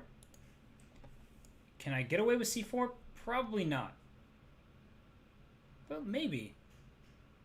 But then bishop a6, for instance, trading off the bishop, or playing knight to c5, going after this pawn. I like the way Nino has played this. She's played it really well thus far. And bishop back to e3, knight to c5, knight to d2. So she's defending both b3 and e4. She doesn't have much time, so it's going to get very stressful for her shortly. And let's see how Nana is handling this. Sort of playing in the dark, but also change her position. She's got a wall behind her. She's so focused on the chess, no time to be focused on where she's seated in relation to her camera. So king h8, the move is played just so if in the future you play e5, there's no checks in your king. But white has black's threats under control. I think that black should consider a move like bishop c6 soon. Rook to c1. If bishop c6, Maybe bishop retreats to e2 or f1 because the b6 pawn is a target. So h6, I kind of want to play e5.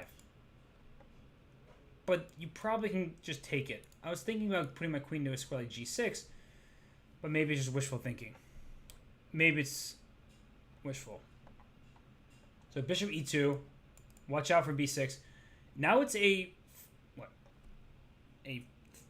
40-second time advantage, but the pawn c3 is under attack. You can play bishop takes b6 here, but then there's queen c5 at the end. So the king is actually in the wrong square.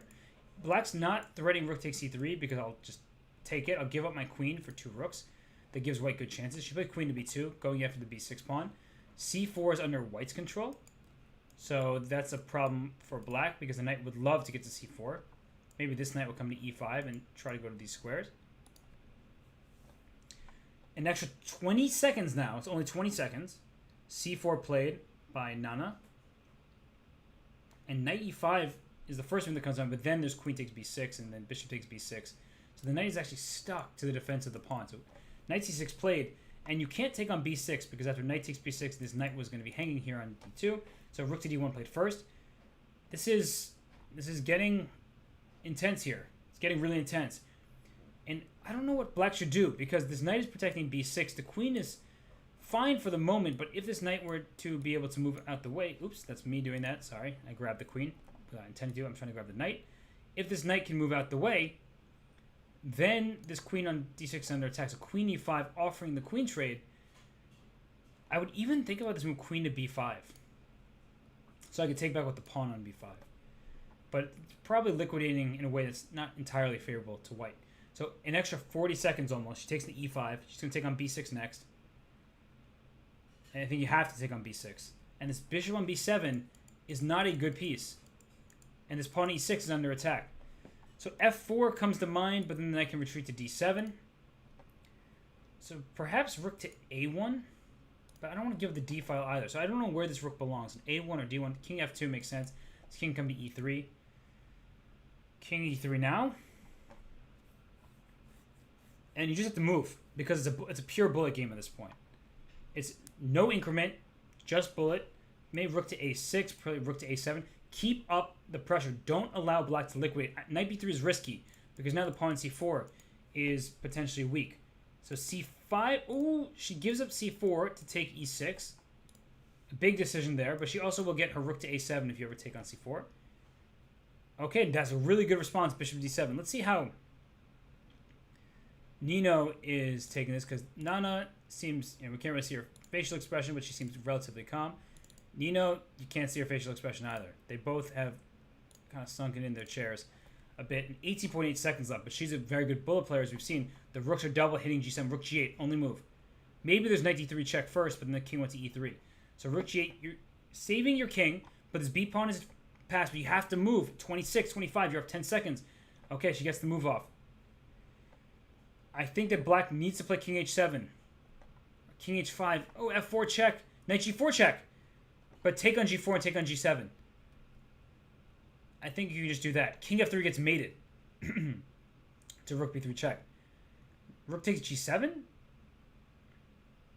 Oh, rook d8, but she blocks. I didn't realize it. Knight f2. Excuse me. The knight's stuck. Just take the knight now. Wait, it's 5 seconds each. Oh my gosh, it's 5 seconds each. All about the clock now. King h4. King h5 is also good. Just go. Just pre-move. King h4. King h3. King g2. That's what I would pre-move. 2 seconds left. Oh, take the rook. Pre-move anything. Pre-move anything. Oh my gosh. Oh my God. White wins on time. White wins on time. Anything could have happened, and that has got to be disappointing when there's 0.8 seconds left for white. That came down to the wire, but ultimately I think Nana Zagnidze, she earned that game there because she was outplaying her opponent. Credit to Nino Comerci. She almost mounted a comeback there. Whew. That was just a bullet special at the end there, and Nana Zagnidze can breathe a sigh of relief. Oh my gosh. Oh my gosh, like that had me nervous, honestly. Whew. So we now have the semifinals set. We see that the matchups here, just one last time to see that Gune Mamadzada beat Natalia Zhukova. We have Zagnidze beating Komariki in tiebreaks. Alina Kashinskaya swept Daisy Corey, and Harika Dranovalli swept Valentina Gunina. That moves us into the semifinals. We'll see Mamadzada versus Zagnidze, and we have Alina versus Harika. So let me make sure that I have these players followed. Okay. And we just have one match for remaining, 2 matches, but this is essentially the final. The winners of this match qualify for the WSCC. Need to take a breath. That was crazy. So Nana Zagnidze needs, to follow up a tiebreak victory over her compatriot with a win over Gunay Mamadzada, but Mamadzada has been tough. She just beat the winner of the Swiss event and will not go down without a fight. So we have a couple minutes. We're giving the players a rest. Alina and Harika they've been waiting for a while, I guess, but it's only fair to Nana Zagnidze to, give her a little bit of a break, because the nerves to win a game with 0.8 seconds left, that you need to recover from that. You can't just play immediately after that. That's some shaky territory. So giving a little bit of break to Nana Zagnidze. And yes, that is the Azerbaijan flag. So we have players from 4 different countries. It's one of the things I love about chess. It's a very international game. You have Gunay Mamadzada from Azerbaijan. You have Nana Zagnidze from Georgia. You have Alina Kashinskaya from Russia. And you have Harika Dranovalli from India. So we're just giving Nana Zagnidze a little bit of time to relax, maybe grab some water, use the restroom, whatever you need.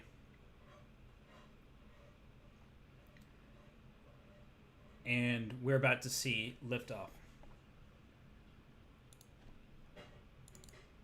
So let's focus in on Gunay Mamadzada. We have her on screen now.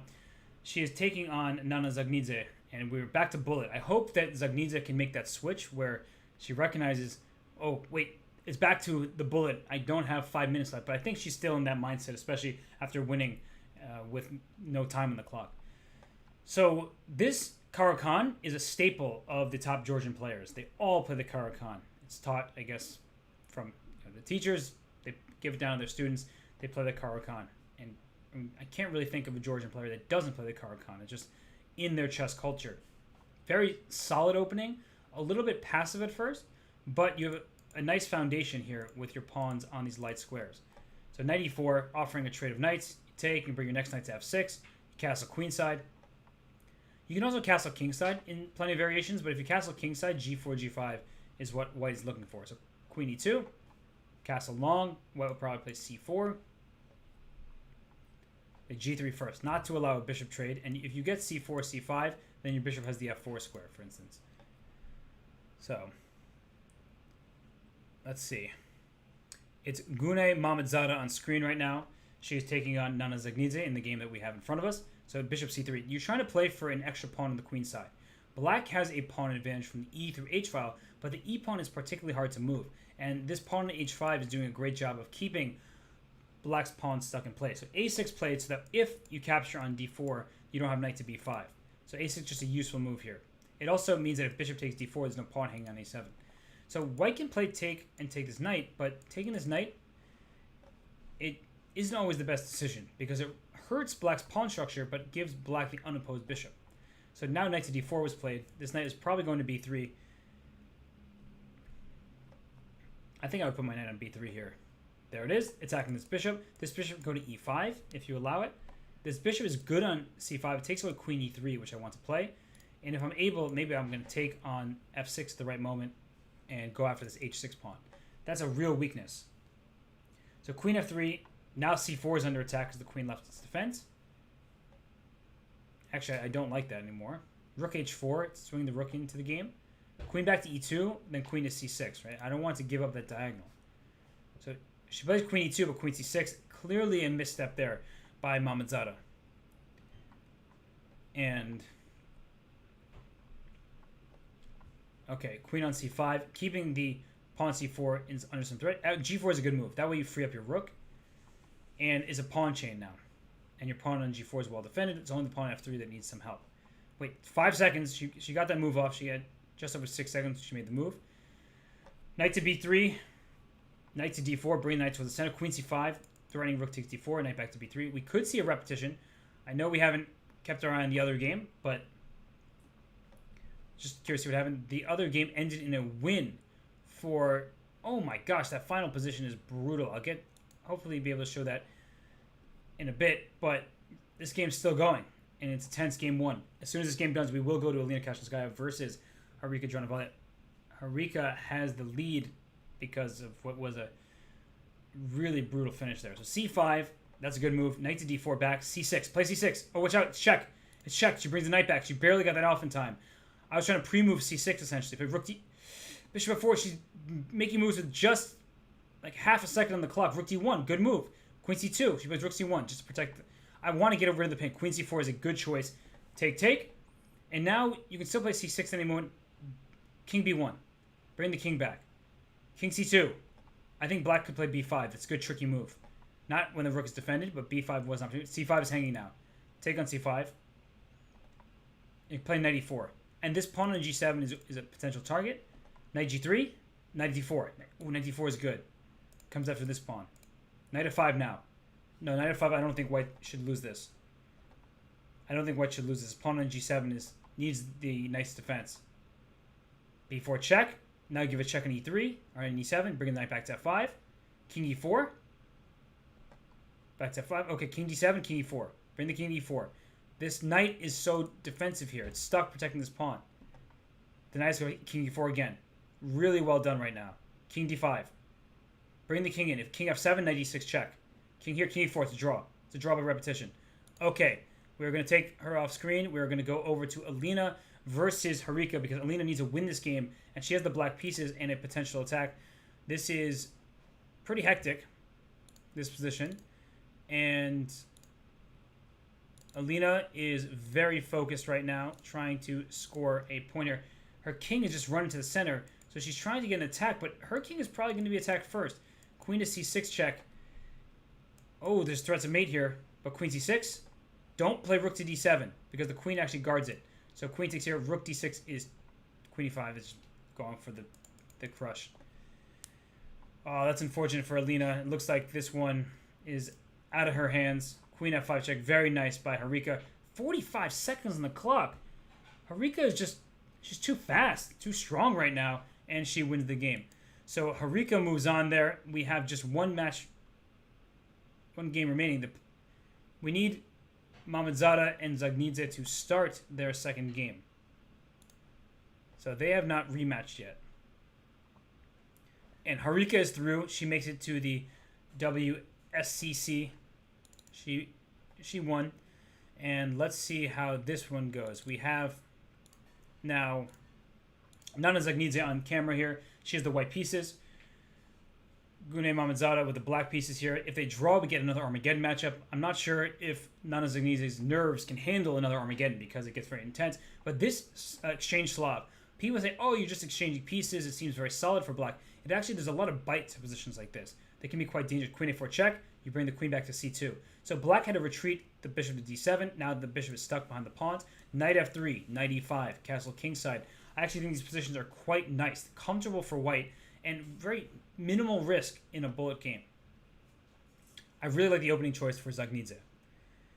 And there are 3 more days after this. This is the third qualifier. There are 3 more. It'll go back to 5-minute plus 1 second increment. Tomorrow, on Monday, there will be 3-minute plus 1 second increment. On Tuesday, there will be bullet again. So queen on e2, this is a good move. You can try to play for e4. You've also gotten out of the rook's path because you would want to move your knight in some lines, but you can't do so with the rook staring down at the queen. So a6 played. Knight to e5 is a good-looking move just to advance in the center. Because if knight e5, knight takes e5, d takes e5, the knight has to go backwards, and that doesn't look ideal. Rook fc1 played. She might be trying to play on the queen side here. Rook c2. She had to move the rook because knight to b3 was a fork on the rooks. Knight b3 is still an option, but knight c4 played. Rook to c1 looks good. Knight e5 also. As mentioned, if knight takes e5, d takes. So this would be the best version possible because the knight was on c6, then on f3. What did white do in the interim? White brought her rook up to c2. So we could have had this position had white played knight e5 earlier, but we get it once more with an extra couple moves in for white. I like the look of rook to c1, taking over the open file. b4, good move, but also loosening up the queen side. So Zagnidze very focused here. Trade on d6, rook to c1. And black can consider e5. I don't like that black lacks space here. Rook to b1 play 2. I guess you can try to play for a4 and b5. But knight e4. Try and trade off some pieces. I think bishop takes e4. She decides to go this way. The bishop on d5 is strong now. Rook c1. So white gets control of the open file. So this is advantageous for white, that's for sure. Bishop takes d5. Try to get the queen, and queen g4 comes to mind. Because queen g4, you can't trade queens. Queen g4 will be a very good move in certain positions. All right, not hanging a6 is protected for the moment. But if you played b5, my rook can come back to c5. Trade on c3. I think she should trade on c3. She's going to do it anyway, but I don't like there are more pieces on the board. She trade on c3 and move early. Ooh, take on a5. She doesn't take on a5. She would have been up a pawn.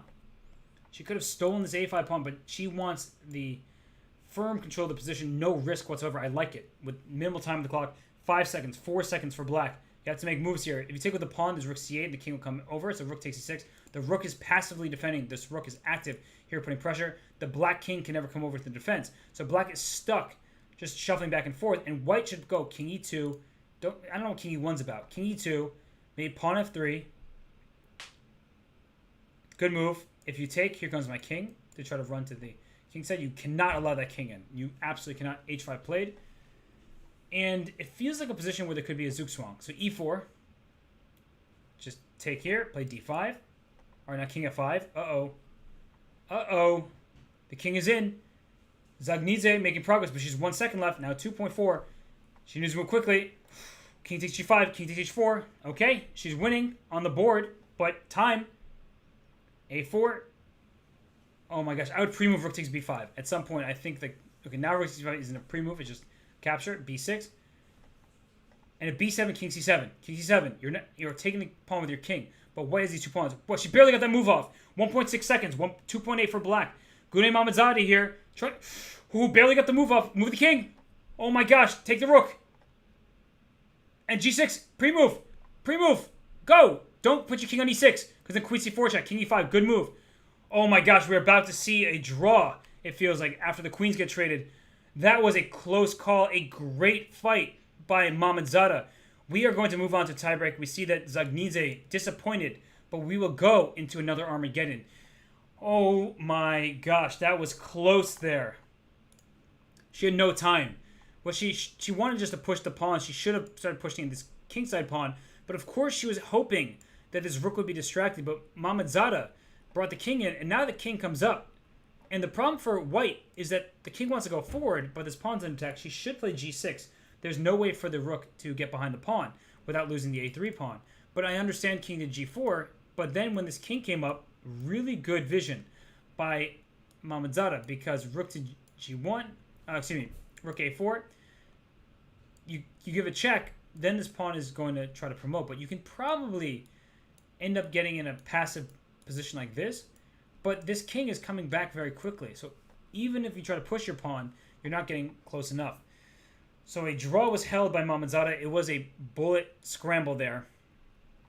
And eventually it was a draw. But from the start here, Zagnidze played an excellent game. An excellent technical game. Nothing but kudos to her for the way she handled that. She never gave her opponent any sort of opportunity to play for more than a passive position trying to make a draw. That was really a crazy game. We're about to have the Armageddon. And... Wow. So the players, they're in a Zoom call. They're sharing their screens. They're focused on the games. 5 versus 4. Who is getting the white pieces? Nana Zagnidze has white and the 5 minutes. Once again. So once again, Nana has white with the 5 minutes. She feels confident going for the victory. She won that matchup against Nino Comerci with 0.8 seconds on her clock. They were in a time scramble. She won by 0.8 seconds. We'll see how Mamadzada handles this with the black pieces. I think she'll play quickly in the opening. She kind of has to. Nino Comerci spent a lot of time in the early stages, and unfortunately for her, she was not able to withstand the pressure, and eventually Nana Zagnidze had a winning position and then ended up winning on the clock. So the games are about to begin. Well, I shouldn't say the games. The game is about to begin, and we will bring Gune Mamadzada back on camera here as she gets the black pieces. She's down a minute on the clock. Okay, we have d4, c4. Typical Zagnidze style here. Knight to f3, bishop b4 check. So bishop d2 is the main move, and in bishop d2 you bring the bishop back to e7. Here knight b to d2, hoping that you capture on d2 at some point. I give the two bishops advantage. The bishop drops back to e7. White can play e4. Black can play d5. These lines tend to be quite complex, very tactical in nature. And this knight now wishes it were on c3, but you couldn't play knight to c3. You could have, but it's an entirely different variation where often black would have taken on c3 to ruin the pawn structure. So b3 played here. Black can play e5. There are times where you can play this move. It looks like you give up a pawn, but you're opening up the d file for the queen. I don't know, e5, certainly an option here. I played the black side of this position many, many years ago, so e5 played. And Mamadzada has spent half a minute. Zagnidze has done just about the same here.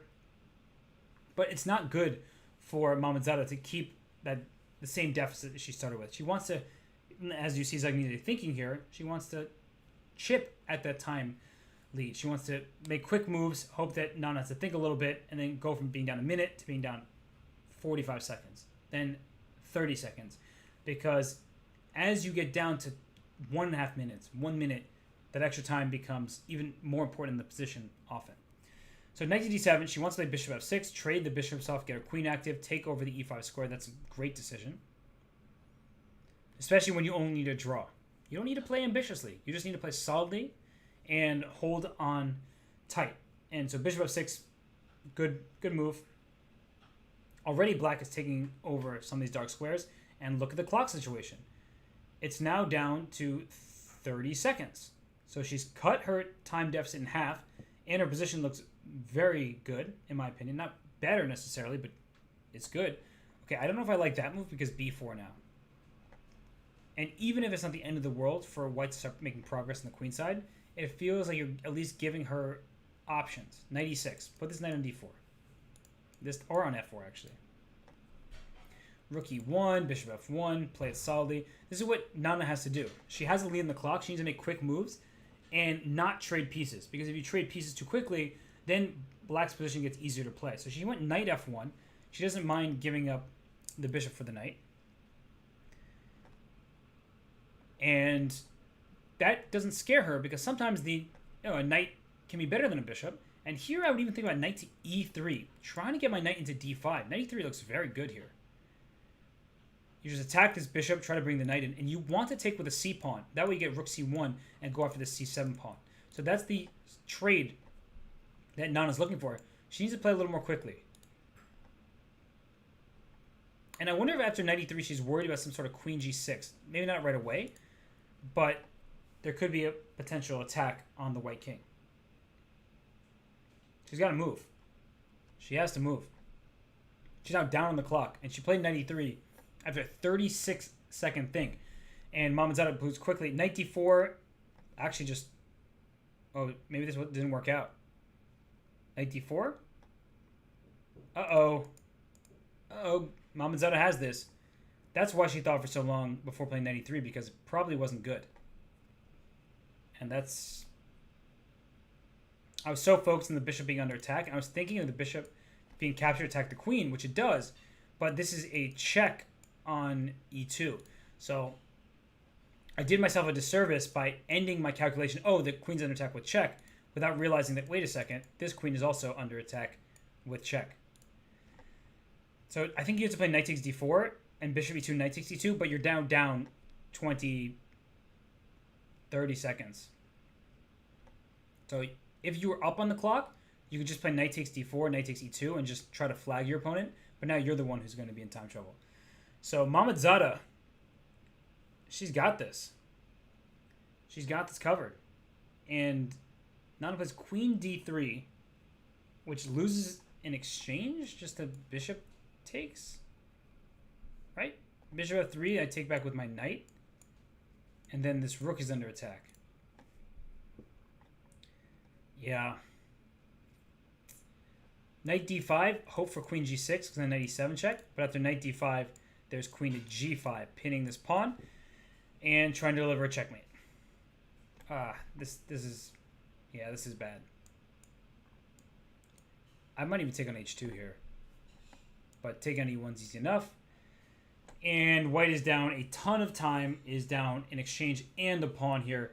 So Gunay Mamidzada, she has this one all under her control. She went from playing great bullet to playing a great Armageddon game in the Blitz, where she's been very quick today.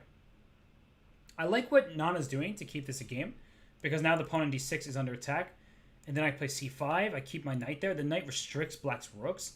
That's what you need to do in order to have a chance here. And actually, if I take on d6, then I remove your extra pawn. So you'll still be up in exchange, but not for an exchange in a pawn. So kind of like what white's done last couple moves. I would play rook e8, and after knight takes d6, I would sack my rook here for the knight and then take on e4. And this king is in trouble. You're liquidating. Feels very safe. So she's thinking he plays b5. That may be the most clever move. Because if you take on d6, I'll take on c4, and you no longer have c5 to protect this knight. That was a nice move.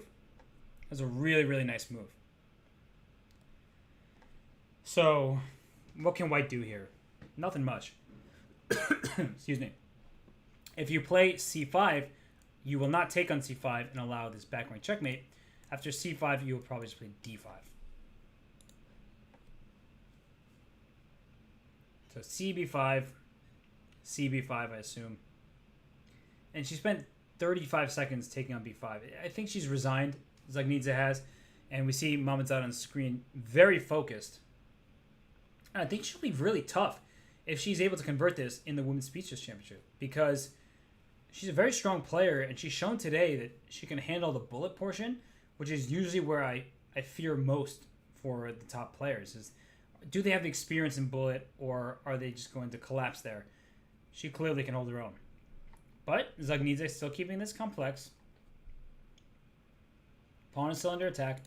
I think rook e8 to e6 would have been the idea if you took this pawn. So queen e3, I'm once again looking at rook e8, g6. Smart move. Queen a1 check, and then take this knight. Take the knight. A draw is a win for black, so even if there were some kind of perpetual, which there's not, black wins the match. So g takes f5 does look safe and sound. And sometimes people try to play safe by not opening their king, but that actually is maybe more dangerous. Leaving the knight on the board would make your king feel less safe. So king moves to h8.